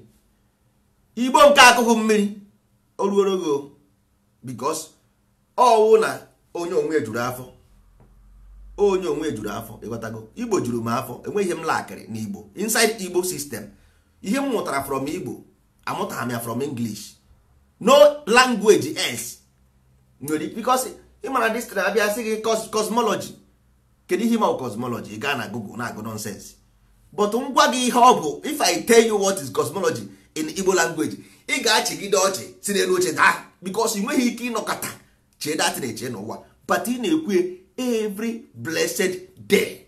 Ị na-ekwu every blessed day, but your mind can never go there. But that from that moment, astrology adịghị iziri anya. From that moment, astrology become small thing for you. But about that big name, astrology, hi, na ndị eburukwe this oyibo bịa astrology, hi, ije na Google astrology, black movement of planet. Gịnị kwa planet? Gịnị ka ndị na-akọ dị ha nwanne? Ọ jisi eju gị, ị gaghị aghọta ihe a na-akọ dị, mana agwaghị ya n'Igbo. So onye aka ndị a na-akọ dị ha, hi, ifo ya. So nwanne, enweghị mgbe ị ga-aghọta nwe ihe a more than Igbo. Never. Anyị nwa na onwe anyị na-eme Igbo. We love Igbo more than anything. Anyị bụ ndị Igbo because ndị Igbo believe na conquest. Country mean conquest. Country mean conquest. So onye ọbụla na-enweghị country can rule the world. If you have country, you cannot rule. Inweghị country, ebe ga rule mu. If you have country, you cannot rule. Never. ị nweghị ike iru ulu because nwanne onye na-enwe ihe obu enwe ihe ọ na-akwafu. Onye na-enwe ihe obu enwe ihe ọ na-akwafu. How can you bring a natural land Chineke kere eke isi ọnwụ nke enwe? Who give you? Ịnọ ihe ọnwa isi ị ga-anwụ. With the culture your children will never ever fail. Ọkwa ha chara ha anya anwụọna. Mana anyị ka nọ ebe ife ụka anyị nọ na-ekwu okwu. Ma ọ bụrụ na anyị bezi bụ na kọntrị anyị niile ka anwụchago because anyị ga na-aza ofu afọ anya na-amahọ. At the end of the day enwere ike bife mata na dịsi afọ ya na-aza na ịmahadị ihe ọgwụ mgbe ahụ dị na late ịchọwazie nke iji eji efukwuzie. Mana ọ bụrụ na ijide kọlchọ gị aka ịchọzi ya nda wa na-esi yes ka adịa na nke m ji jide ego dị nwa ewi n'aka chọba nne ya. Ijide nwa ewi n'aka ị na-achọ nne ya. Ọ bụrụ na nne ya gbanarị gị ijidesie nwa ya ike at least irigodi nwa ya godi ọ gaghị aka mana aga m eri at least irigodi mana nke ejighị nwa ewi ịchọba nne ya. Jebe die at the end of the day iruo ebe ahụ efughị nne ya iwuruzie gbara aka lọvụ gbara aka nwaanyị. Ị gbara aka lọvụ gbara aka nwaanyị ijighị nwaanyị ijighị lọvụ. Mgbe ahụ ka m ma amazi mgbe ahụ ya nwe ihe mere onwe gị. Mgbe ahụ ka ị ga-ama ihe i mere onwe gị. Don't worry, nsogbu adị a na-agba oche ntị na-agha esu ebe a ka m nọ. Ebe a ka m nọ otu a ka m na-esi ọ bụrụ nna m ọsị nna ka m na-esi na-ele ha si nna adị m anọdụ nga na-ele ha si ndị isi ojii ebere m na-emere ụnụ. Kedu onye pụtara ụwa achọgodo ajụjụ ka m na-ajụ ụnụ. Kedu onye pụtara ụwa na-esi anya na-enwa bekee anya ọ na-ebi ọfụma na ndị isi ala ha na-ebi ọfụma na ndị okpu ha na-ebi ọfụma lesia ihe ha niile anya o doghị ya anya na ihe ahụ competition. So ị naghị watch TV ifu na Russia ka ihe Russia na-eme na English. Russia nwere English TV. Why? Because Russia anaghị asụ English. China nwere Chinese TV CCTV. China na-asụ English no, but ha nwere Chinese English TV. Europeans nwere European TV. But kedu ihe mere na ejughị onwe gị ma ndị Arab nwere Aljazeera ejughị onwe gị sị gị ka ihe ndị a ji English television eme njughị onwe gị datin ebe ọ bụ na ndị anaghị even president ha gaa if this president ọ bụ na ha gaa conference ha na-asụ their own language but ka ezi ya ji nwezie English TV. Nwanne is the competition. So black is part of the competition. Black. So ọ ka mma na ịdị poor and be yourself than na ịdị useless and you are not yourself. Ọ ka mma na they call you poor man because in Africa ogbenye bụ public service. Onwe anyị enweghị poor ya nwere public service. So ọ ka mma na ha kpọrọ gị poor man na be ha na their own language whatever they understand as poor man. Need the poor with your pride than need the rich and useless. It's as simple as that. It's as simple because it's competition, not today. Because all this thing will go a way of life in your body, inside your body system na run 24 hours to kill virus inside your body. Black people ị ga na videos ị ga-afụ ebe some black people na-threaten white people. Ị ga na some video ị ga-afụ ebe white people na-threaten black people. Ị ga-afụ ebe Arab na-threaten Europe. Ị ga-afụ ebe Europe na-threaten Arab. Ị ga-afụ ebe Arab na-threaten Jewish. Ị ga-afụ ebe Jewish na-threaten Arab. Nwanne kedu ebe ị ga-etinye onwe gị inside this war? Kedu ebe ị ga-adị onwe gị inside this war? Nwanne, this is dirty world. Separate yourself. That is why we created Igbo, to preserve you. Anyị created Igbo to preserve life. Ọ bụrụ na ị chọrọ, if you want to die with them, go and die. their hand is already dirty. Ndị soakgoro their hand in blood. You want to join them, so what? Go. Ị chọghị nsọ, you don't want to live holy, but ị chọrọ ije Jerusalem. You want to be holy, but nsọ mba, Europe, America, go. So what? Jebe nsọ ala ka anyị nwa ga-ebi. Anyị wụ ndị nsọ ala. Anyị ga-anọ n'ala Igbo na-eme nsọ ala, enweghị ebe anyị na-eje. We will stay here and die here. Anyị ga-anọ ebe a nwụọ. Nsogbu adịghị. Ihe ọ bụla onye ọbụla chọrọ n'ụwa ka ọ ga-enweta. Thou shall reap what you sow. Mkpụrụ ọbụla ị kọrọ ọhịa ị ga-aghọrọ. Ihe ọbụla ị mere ị ga-enweta. It's as simple as ABCD. Enweghị ihe dị dị. Ọ bụrụ na ndị ojii enweghị ike iche uche n'ụwa, kemgbe ha ga-echekwa, adị m ajụzi, kedụzi mgbe ha ga-eche? Kedu mgbe ọrụ ịnọkọta na onye ojii filie na onye na-acha ọcha nwere ike inyere ya aka? Aghọtara m ebe nke aji. Kedu ebe ya ji? Nna nwanne,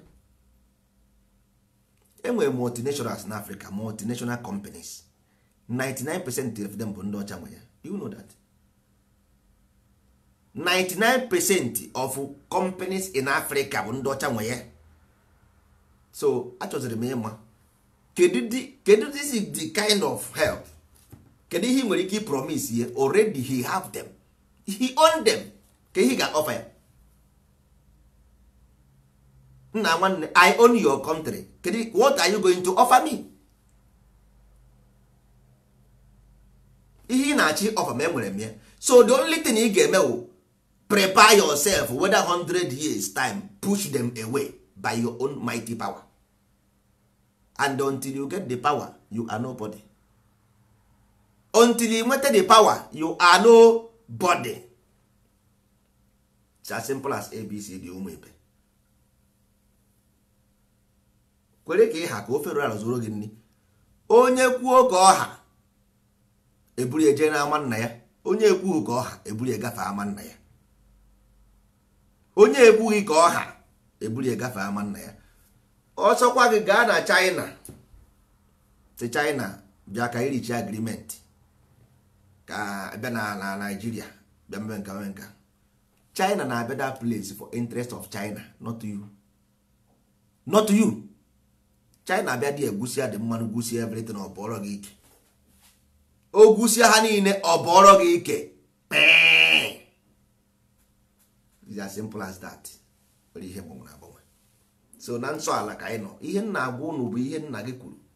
Ọ bụ ihe ndị ichie kwuru ka m na-ekwu. Anaghị m ekwu. Enweghị m ike kwụrụ anị aha. Dati anị aha. No. Ndị nna gị na-ewe iwe. Nna gị na-ewe iwe. Ha na-akpọ ọnụma n'ime inye ozu. Ha kpọrọ ọnụma because mbọsị ọbụla ị nwetara onwe gị, they will fight for you. Because mmụọ, darkness is stronger than light. Because anywhere light get, often darkness never had before. Ebe ọbụla ọkụ ruru, often ojii na ebe ahụ mbụ. Anywhere lightness get, there is darkness.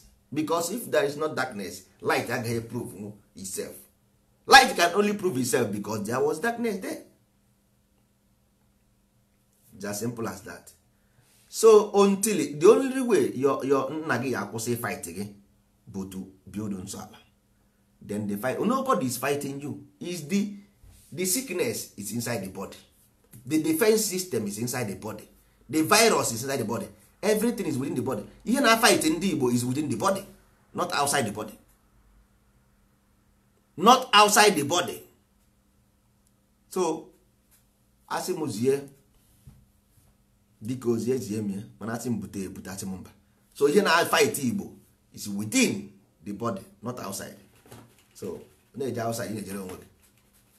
Ọwụ na Igbo erughuziri gị, enwere ndị jiri Italy sị na ha anaghị abatazi. Ọwụ na Igbo erughuri gị, nwannekwara ngwongwo gị waa. If you don't want to stay here, go. Ịchọghọzi ịnọ n'ala Igbo, you go. Nobody is forcing you to stay there. Ịchọghọzi ịza afa Igbo, nwanne change afa gị. Nobody is forcing you. Biri ka mbiri. Ịchọghọzi iwe onye Igbo na orughuru gị, nwanne kwakọrọ gaba. kwakọrọ pụba, ịchọghọzi ịnọ nwanne kwara pụba. Anyị nwanụ achọrọ m ịbụ and e nwere ndị chọrọ ịbụ ha hiri nne, so anyị nwa chọrọ ịbụ ka anyị bụrụ anyị agaghị afọ otu gị abụrụ onye Igbo by force. Why should we force you? Maka gịnị? So anyị agaghị afọ otu gị, ịchọghọzi ịbụ ya hapụ na onye si gị bụ ka onye si gị bụrụ onwe onye si gị bụrụ na. So ozi anyị na-agbasa maka ndị ndozi ọdịnala Igbo, ndị kwere n'Igbo, asị ndozi ọdịnala Igbo, so ndị kwere n'Igbo ọ maka ndị na-ekweghị ha nwere right as a human being because it's identity. ị nwere right to associate yourself with the identity of nature n'ụwa is your own fundamental human right. But Igbo nwere a land a na-akpọ Igbo land and they all belong to Igbo. Igbo land belong to ndị Igbo. It's as simple as that. And onye ọbụla gara against it, the Igbo spirit will fight the person. It's as simple as ABCD. Na ndị isi ojii ama ndị isi ojii enwe sense. Ọ wụra ndị isi ojii nwere sense. Nwanne onweghị onye na fight gị. The fight you see is the spirit of the land fighting you. That is what you confront in echekwa ndị mmadụ because they have image. Ha nwere image. Ị na-echere mmadụ. The spirit of the land is fighting you because ha mara inside your mind you have a different ideology, your agenda, because when the spirit sees everything you think in your mind, spirit sees ha na-afụ obi gị. Onye ukwu si na njerika, onye nta si na njerika, onye ọbụla si na njerika, onye bụzi onye ọjọọ, imesi ife na-eme n'azụ, iche na ọ dịghị onye hụrụ gị, ya bụrụ na m ahụghị gị, Chineke m na-ele gị. Ụwa anya amaghị onye bụ onye, ụwa nka sochi ma onye bụ onye. Nwanne chi gị ma ihe ibu n'obi. That's why oge ọbụla ị gara against Igbo, you will fight. Ege ọbụla ị gara against Igbo, you will fight because inside your mind there is a different ideology. Ọwụ na enwe a different agenda. Ihe ọbụla ị chọrọ ime with the Igbo, you have it. Ihe ọbụla ị chọrọ ime with ige ha na against Igbo ideology, the spirit will fight you.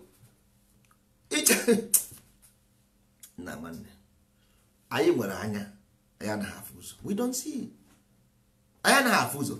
Had it been na anyị na-afụ ụzọ, ọwụ na iburu n'obi Igbo, n'obi ihe ọbụla ị chọrọ fight, you have it. Akwụsọkwa gị kpọọ ya because inside your mind Igbo mana ị chọrọ use that thing wee deceive ndị mmadụ. Mana ọwụ na ọbụghị otu ahụ inside your mind na ị nwere different agenda, Igbo ga-asị gị no. Ị gaghị work. Igbo the spirit mmụọ Igbo ga-asị mba because ọ nọ n'ime obi gị, ọ ma ihe ibu n'obi. Because mmụọ Igbo nọ n'ime obi gị mara your agenda, that's why you never let you. Had it been na ibu Igbo n'obi, nwanne onye nna ya dịrị ochi na-eji ụkwụ agbawa ụzọ. Unu anụbeghị? Onye nna ya dịrị ochi na-eji ụkwụ agbawa ụzọ. Quote me right. Achọrọ m ọdịmma ala Igbo. Ma onye ọbụla ọ sọrọ ya, as long as na isi na this place you love it, prove it that you love ya, ọ ga-agara gị ọfụma. But ọ bụrụ na ị nwere a different agenda, nwanne chekizienu ọ na-agara anyị ọfụma, ọ na-agara anyị ọfụma. Mba, just go to history book, jee buru history book. Ka anyị mbido n'isi gụwara ụnụ, ọ ngụọrọ ụnụ history book, ọ ngụọrọ ụnụ anytime ọbụla. Nwanne Igbo bụ mmụọ, Igbo bụ otu, Igbo bụ mmụọ, Igbo bụ otu. Don't fuck with that name. MS na with the name, MS na with the name, MS na with the name. Ana m agbara gị ama, don't fuck with it. Why? Because ọnwụ na ifu nwere ihe ana onwere ke ọnwụ na enwere obodo ị gara fọ apart from Egypt, bịa gwa m. ọnwụ na enwere obodo ọzọ ị gara fọ and ọfọ ahụ ị na-afụ n'Egypt we create because that ọfọ ahụ bụ Ankh we create it. Ọfọ nke ndụ a na-akpọ ya ọfọ nke ndụ. Enwere ọfọ ịkwụwa aka ọtọ nwa ọfọ nke ndụ. Ọfọ nke ndụ Ankh in Egypt we create. Ọya ibi ndụ nsọ ala a na-ekwu okwu ọfọ nke ndụ ibi ndụ nsọ ala. So onweghị ebe ọzọ ị ga-eje. Obi anyị nwarụ the first way arụrụ obi n'ụwa anyị nwarụrụ ya before nwa bekee replicate to kingdom. Before nwa bekee build kingdom anyị nwarụrụ obi. Anyị nwa ma ihe iru obi ihe obi pụtara before ha ebido rụrụ ya ka ha nwetara information from us. There are so many sacrifices being made. Nwanne hydrogen bomb because arụrụ ya without any element of corruption. That's why ihe ọbụla ọ kpara aka ọkụsa ya. Mmụọ Igbo dị so much pure that ọ gaghị sustain any evil. That is the disaster is in Igbo land. Ihe ahụ all reaction. Ihe na-afụ n'ala Igbo is reaction, is effect of a cause. Ihe na-eme n'ala Igbo were effect of a cause. That is why you see young people dying untimely death everywhere. Governor ndị Hausa na-eweta ego na-eke ndị be ha, ndị Igbo gọvanọ no, because ha chọrọ ka ha shie unu na ọnụ naanị. Ha chọrọ ka ha shie unu ọnụ naanị. That's why you see so many movement in Igbo land. Only in Igbo land. Only in Igbo land you see thousands of movement. Why? Echisie gị ọnụ naanị. Ọ bụ mmadụ ya agwa gị na-agbagbu n'ụlọ ụka. Ha niile agbụgbọtego n'ụlọ ụka. Jesus come and save you. No. Not to Jesus, not to Muhammad, not to Yeshua. Nsọ ala ma ikwere ma ikwe. Ịtali ịkwara ngwongwo gị na Italy. Ọ ị ga-anọ ebe a ije rụọ obi nsọ ala desa. Jee rụọ nsọ ala na village unu. Ịrụsịa nsọ ala na village unu ịbịa gwa anyị ma chenji ọdị ma chenji adịghị. Ịrụsịa dị nsọ ala kwere na nsọ ala.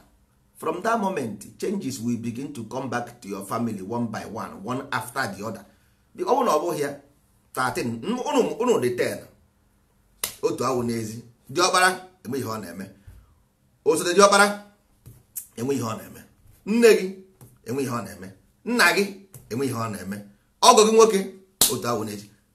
Ọba ọgaranya taa echi ego ya agwụ. Ogbu mmadụ mgbe ndụ na-atọ ya ụtọ. A na-egbu ya mgbe ndụ na-atọ ya ụtọ. It's as simple as ABCD. Unu emegigo imekwado legacy ndị nna nna anyị ha debere. Legacy nna nna anyị ha debere ka mmadụ mepere ọnụ wee sị na Igbo ji wee sị Igbo ji asị ya. Nwanne ọ wụrụkwana gị ya. Jos gwagodi ma ọ wụrụ gị tachara afọ niile tara ofu nwa mgbọrọ apụta n'ụwa si na Igbo ihe abụrụ ọnụ cause or something like that na-akọghịrị. Ngwado okay Igbo bụ ihe abụrụ ọnụ go ebe akwa na-eche gị they are waiting for you. Ngwa abụghị gị ọnụ. Ngwa bụ onye dị mma abụrụ Igbo ọnụ. Igbo is a cause name. Gabazie after you come back they are waiting for you. Chena to bụ na kwuru against Igbo ala Igbo ga-achụpụ ya. Isi na asịta ikwu against Igbo ala Igbo reject ya gị. Simple one. Ọ bụghị mụnwa practically ị na-afụ ya. Ị gaghị na against that land ọgwọ gị ba. Kama o send in spiritual avenues from Rome ọba gwọ gị ba. Ọ ga-send somebody from afar to come and take care of you. Nna abụghị nke bụ eziokwu. So ọ ka mma ihe mmadụ na-ama ha nyachara ya. Ihe ọbụla ị na-ama ha chara ya. Ihe ọbụla ị na-amaghị chara ya. Because nwanne ọwụ na ọ bụghị ya mmadụ ga-eji aka ya wetara onwe ya nsogbu. Kedu ka nna gị fụrụ gị n'anya? Igbo fụrụ unu niile n'anya.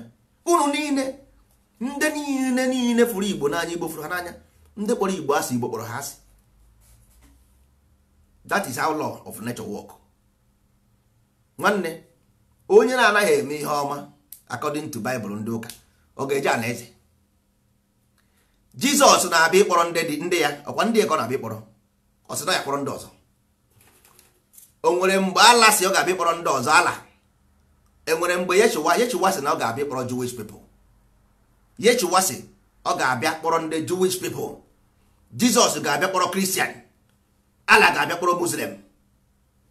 Ke ndị ga-abịa kpọrọ gị? Ofu ndị nna nna gị nwa ndị ichie ga-abịa kpọrọ gị. Isi na ha bụ ndị ọjọọ. Igbo jighara ịdị. Nsogbu adịghị. Ọkwa ha nwe anị. They own the land. Ị ga-apụ. They will chase you away.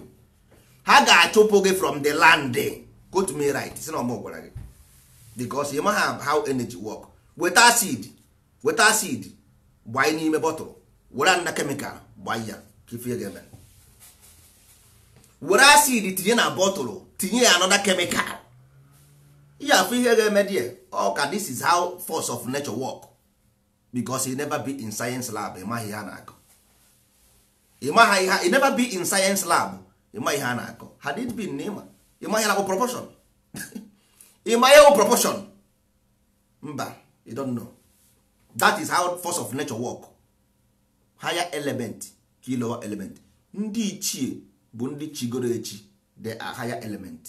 Kụwa onye nkịtị lower element. Ịbịa ihe ka ụdị fan iburu isi ga-ebu gị. O buo gị like this. Ebe ị ga-enweta onwe gị wee. Ọ dịka breeze helicopter. Breeze helicopter. Vroom. O buo gị. Nwanne. Ọwụ na ị chọrọ ịbara ogbe gị uru. If you bet, because kedu kwena onye n'ụwa kpọrọ nne ya asị nne ya fụrụ n'anya? Kedu onye kpọrọ nne ya asị nne ya fụrụ n'anya? Bụgodị m ime nne gị akaja sị na nne gị afọ gị n'anya. Ka ebe nna ya nwere nna kai kedu ụdị nne anyị onye nyere anyị ụdị nne ya? Ka ụdị nne anyị na-eri? Ka ụdị nne anyị na-eri? Ifu nne gị n'anya nne gị afọ gị n'anya. Ifu nna gị n'anya nna gị afọ gị n'anya. This thing is difficult to understand. You want my land, but you don't want me. The same thing you accuse nwa bekee of. Exactly the same thing in nwa bekee accuse that they want your oil, they don't want you. You want Igbo land, but you don't want Igbo. How can that work? Ka that thing ga-esi work ebe ọ bụ na ị chọrọ ada Igbo, ala Igbo, mana ị chọghị Igbo. Ntọwa adị ka mara na ka ị ga-esi ewere. Let me know. Anyị bịara abịa n'ụwa o. Ụwa anyị nọ n'ime ọ bụ nke anyị o. Ibe anyị bịara n'ụwa kwọba ahịa no. Ụwa bụ onye nọsịa nke ya ọ na-anọ. N'ụwa bụ ahịa anyị bịara abịa n'ụwa o. Ụwa anyị nọ n'ime ọ bụ nke anyị o. Ibe anyị bịara n'ụwa kwọba ahịa no. Ụwa bụ onye nọsịa nke ya ọ na-anọ. Ewo nwanne ụwa bụ abịa. Ịkọ mkpụrụ ịkọrọ epuo. Ịkọsịa mkpụrụ ịkọrọ epuo. Igbo akụgo mkpụrụ and mkpụrụ ya epugo. O nwere ndị a found the world na this generation to keep this Igbo philosophy going. And only then we survive this calamity. There is a calamity coming. There is a calamity coming. The calamity is on the way. The calamity will consume so many. And only those that found them worthy or have survived the calamity. There shall be calamity in this world, all over the world, not only in Igbo land. There will be calamity. Calamity o. Ọ ga-eme unu n'anya. Only those who kwere na nsọ ala ga-survive the calamity. Because a ga-ekpuchi unu ka ọkụkọ na-ekpuchi ụmụ ya na-akwa. Ọkụ na-afụga ọkụkọ ka mmiri na-ezo okpuo ụmụ ya. Otu a mmiri si ezo okpuchie ụmụ ya. Otu a ka anyị si shade those people. Ndị nsọ ala. Onye abụghị onye nsọ ala ka onye ga-eshade gị. Kedu onye ga-eshade gị? Tell me. I want to know. Gwa m onye ga-eshade gị. Nobody will shade you. Calamity is coming. Ya 24th century. Anyị na-abara age of Aquarius. Age of knowing. Disaster. Because one out of chaos come order. There is a new order on the way. enwere new order on its way, so there must be explosion for there to be a new birth. So calamity ga-eme, calamity mesia, then new life will begin. Then Igbo land will become the land of the rising sun. The rising sun, the land of the rising sun will rise again n'Igbo land. Mana ala Igbo ka ọ bụ, yes. Onye of the land of the rising sun. Ebe a ka anwụ si awa. Onye ka eji akpọ ya ndị mbụ. Onye ka eji akpọ ya ndị mbụ. Onye ka eji akpọ ya agụleri. Agụleri. Agụrụ eri. Onye bụ Arias. Aries. Aries ọ hụrụ m. Ọ bụ ya hụrụ m. Agụleri ọ bụ ya bụ atụrụ. Agụrụ eri bụ atụrụ. Aries ọ hụrụ m. +1. Igbo land is +1. Eji akpọ ya ndị mbụ. The beginner of this movement. They begin this movement. Land of the rising sun. Ebe a ka esi wee gụọ egwu a. A na-ekwu maka astrology. A na-ekwu maka astrology nwanne. Onye ha na-ekwu maka is as simple as ABCD. But not only those people they ready to understand the cosmic language, the language of nature. Only them will understand that Igbo land is astrological place. All land of the rising sun astrology. Aguleri ya Aries +1.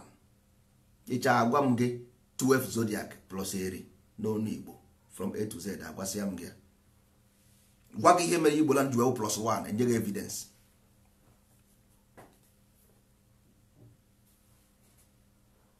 Nwanne clock na-aga na 12 gbakọtara na 12 gbakọtara na 12 gbakọtara na 12. So how can you predict that? Ka ị ga-esi ekwu mgbe time bidoro? Enweghị ike. It's impossible. Ihe ị ga-ekwu bụ kedu ndị foundrụ that ideology. Agwa gị ndị founder, not ndị Igbo found the ideology.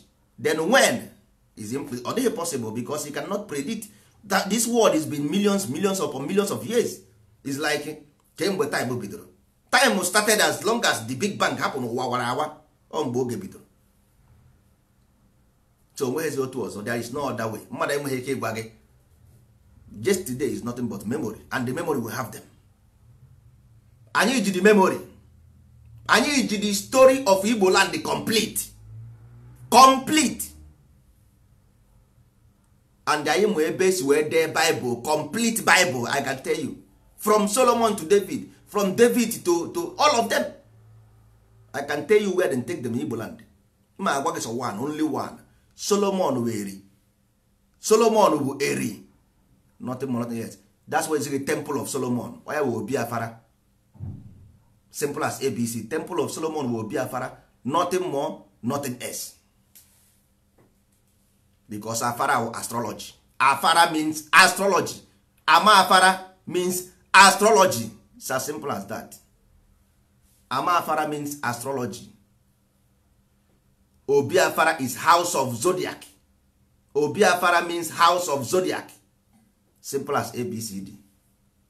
Gịnị wụ zodiac boat? If you go to Aguleri, ị ga-afụ ebe edere Ogbu and Oga.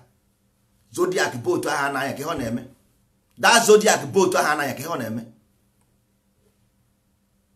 All house of zodiac all. So ọwụ na ịmaghị ihe wụ zodiac, then how do you know about Igbo cosmology? Amambara means cosmology. Mba means order. Then cosmic order. Oya Amambara cosmology. Muibe. Anyị zuru ka eme. Ndị Igbo zuru ka eme. So bọtụ ihe abụghị akụkọ ndị nkịtị, because ndị nkịtị na-akọ tu ha amaghị ha na-akọ. Ihe ahụ akụkọ ndị uche ha zuru ezu. Ọwụ akụkọ ndị nkịtị, akụkọ ndị uche ha zuru ezu. Anyị ma mgbe nwa bekee tried ka o were Obi Afara to govern, but then said no, this man chụpụ British chọrọ igbu the man, ha tụọ ya nga n'ọka. So anyị ma ihe ha mean, we know what it means. anyị ma ihe o mean, we know what it means. So how can you talk about what you don't know? Ihe ma ihe na-ekwu mba, ịmụsị ya, ngosi ya, mesia cause. If you become master of something, then you will know how to use these things. Ị wụrụ master of something, ị mara ka ị ga-esi use ya. Onye Israel bịa here awụọ m ya na with this information. M ga-agwa ya how they wrote, ma agwa ya ebe ha si were, how they wrote it, how they wrote us off the history. Ngwa ya how you wrote us off the history. Na krom nonsense.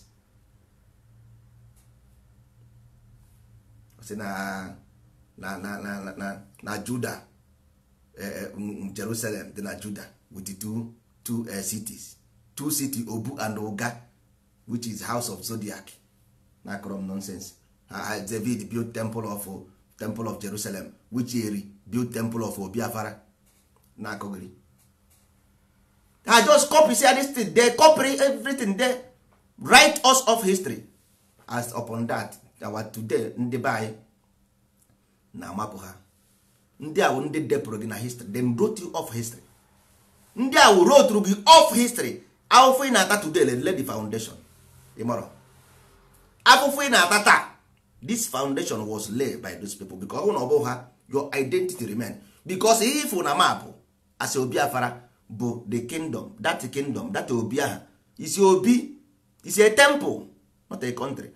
This Obi anụ a na-ekwu okwu Romans derie ha derie ede Afara regnum of Afara.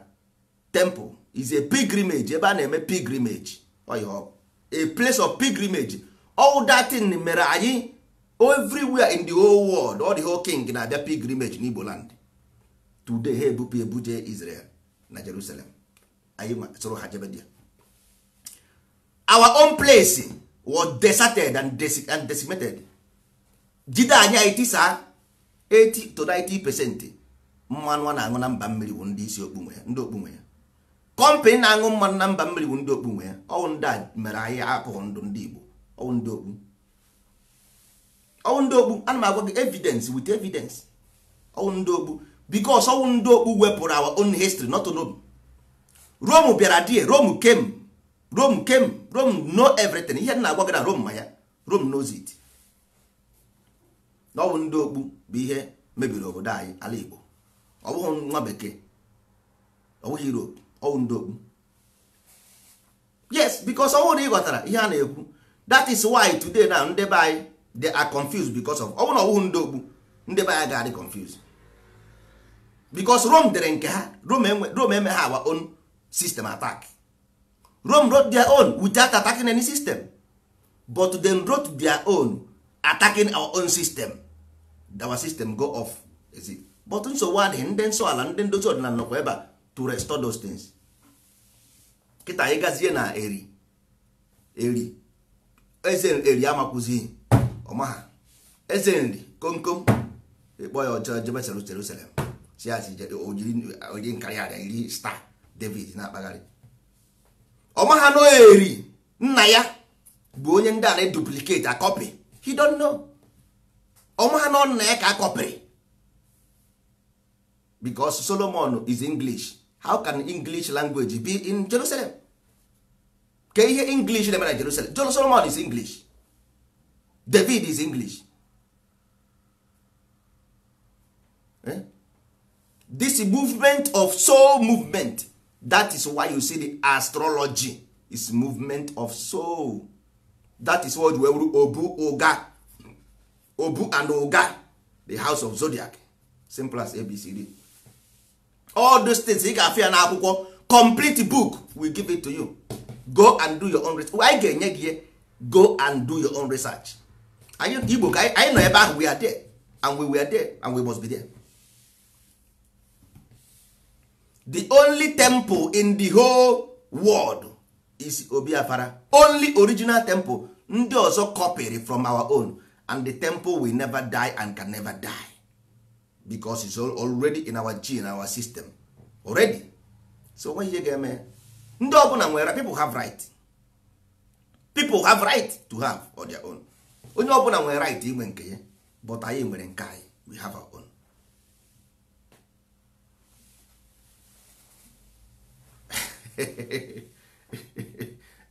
Nwanne mgbe ị gara na Jerusalem ifuru Solomon, onye egbuchi sunshine ifuru Solomon mgbe ị gara Jerusalem. So do you need to see Eze to go to Eri? You don't need to go see Eze. Ihe na-aga pilgrimage to gbara anya gị Christmas, to go and see, take pictures, to remember, to tell your children that here lay the foundation of occultic knowledge in this life. Eri lay the foundation of occult knowledge. Ọwụ nya maka a na-akpọ Hermes Trismegistus. Hermes Trismegistus. Ọwụ Eri lay the foundation. There is, if you like, go and study from that 100 million years. You can never know the person called Hermes Trismegistus. It never existed. It never existed. Because eriri or a way to climb to the other world. Or the bonding principle that, or the bridge that hold you this life and the other life. That is why you also know Zodiac. Oweri. He laid the foundation of occultic knowledge everybody have today everywhere in the world. Ha na-emezi ọnụ anyị nwe na onwe anyị lay the foundation abụrụzie ndị nkịtị. Onye ọbụla na-etozi Greek asị ọha nwa, Greek philosophy, Egyptian philosophy. Nna nwanne, go to the whole ancient knowledge. Mbọsọ ọbụla ị pụrụ gwa m na enwere country na-akpọ Egypt, I will surrender. Any day ị gwara m na ifuru any evidence that shows na enwere country a na-akpọ Egypt, I will surrender. Ọwụ na enwere someday ifuru enwere country a na-akpọ Kemet, I will surrender. Those things never existed. They never existed. Onye ahụrụ ka a gwara, because it's a game. Here is competition. Iwuru onye nkịtị nwanna awụọ gị n'ala. Onye ebuchi biko, ọ bụghị otu a ka esi eme biko.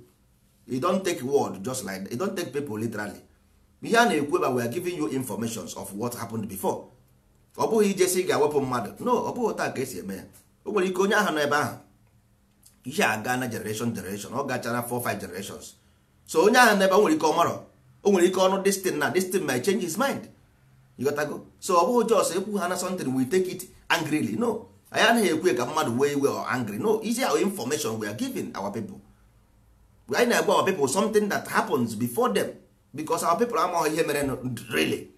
Ha na-afụ nwa bekee as a superior as this and as that, not knowing that no ha nwa na onwe ha nna ha bụ ihe create those information, because nwa bekee is constant. They are pragmatic. So ihe nchọrọ ka anyị deba pragmatic. Let us become serious and be pragmatic, so that I kwụsị ikwu okwu too much. Go and establish a foundation, begin to work towards our future. Ọ ihe nchọrọ. Ọ bụghị just ihe ọbụla anyị fara anyị were emotion and sentiment maybe say no. Hapụ ndị eze aha, let them be for now. You got to go. Let them be, but anyị ga-aga n'eri gaa na nri. You got to go. Gwa ha na anyị chọrọ use this place for pilgrimage. You got to go. Then we tell them the reason why. Because anyị chọkwara ka all those knowledge of our ancestors come back into us. So we must be loyal to them. Anyị ga-egwu ikpere agwụ n'ala, kpọọ isi ala, gwa ha sị ha na lekwa anya nna anyị emeghe ego megide ụnụ, biko gbaghara na anyị, because anyị amụrụ, we don't know. Ọnwụ na anyị mana ụnụ nwa ka ndị a na-akpọ Hermes Trismegistus, we will not fuck up. Ọnwụ na anyị nwa mana ụnụ ka a na-akpọ Solomon, we will not fuck up. Anyị amaghị, ịghọtago, anyị adago mba, yes, but welcome us back, ọ dịka prodigal son.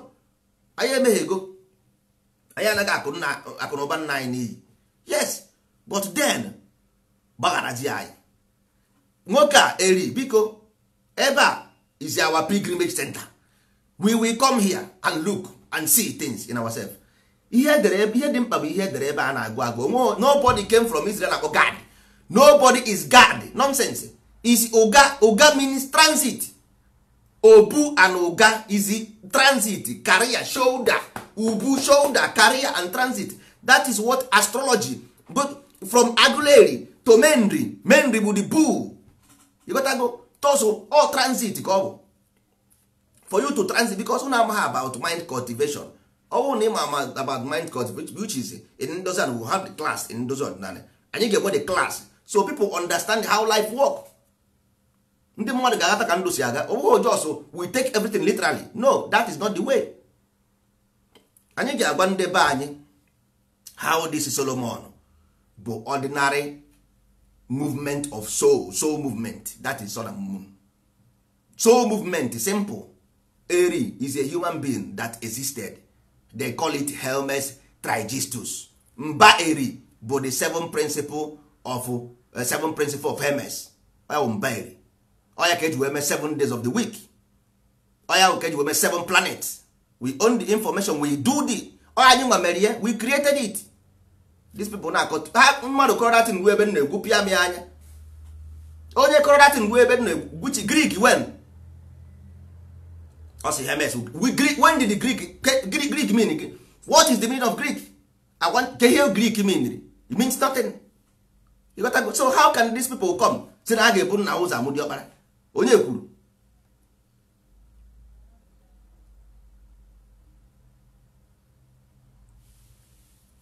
Onye kwuru? Who said so? You got to go. We started. They have a right to live. I respect them for their work. I respect them for what they did for the world, but they should also respect us for the one we contributed. It's as simple as ABCD. Ugwu bụ nkwanyere eme onye ka emere ibe ya obi adị ya mma. Ihe a bụ ndozi ọdịnala Igbo. Anyị na-aga na radio station n'ala Igbo, FM radio cover Igbo land niile ka anyị kọwara ha ihe bụ ịgọ mmụọ, ịgọ ọfọ, afa, aja na all those things a na-eme n'iro bụ nonsense. Ha ji ezu ike na ha amaghị ha na-akọ. Anyị ga-akọwara ndị be anyị ihe ọ bụ taa. Ya bụ age of knowing. This is age of knowledge, age of knowing. Ihe a bụ revelation.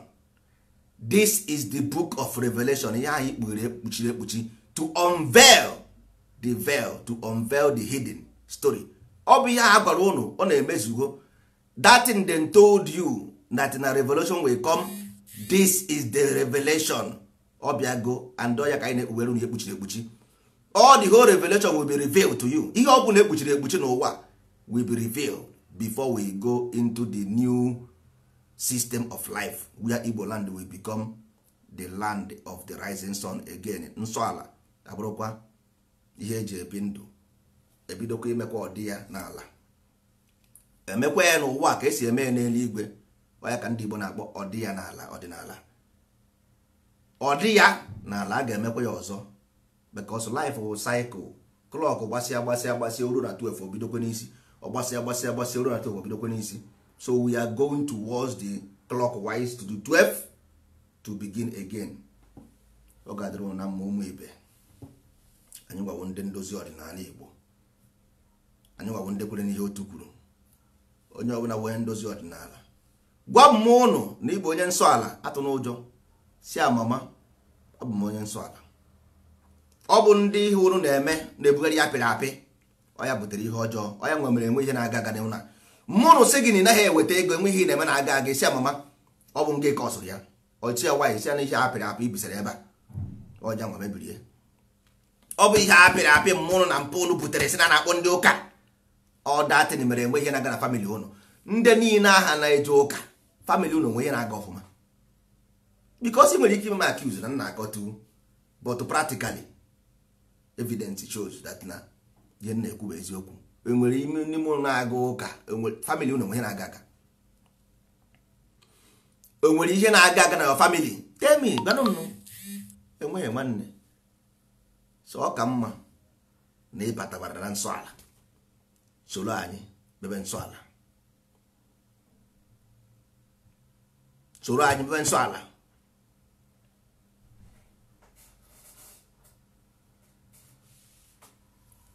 Anyị na-achọ nwanne o.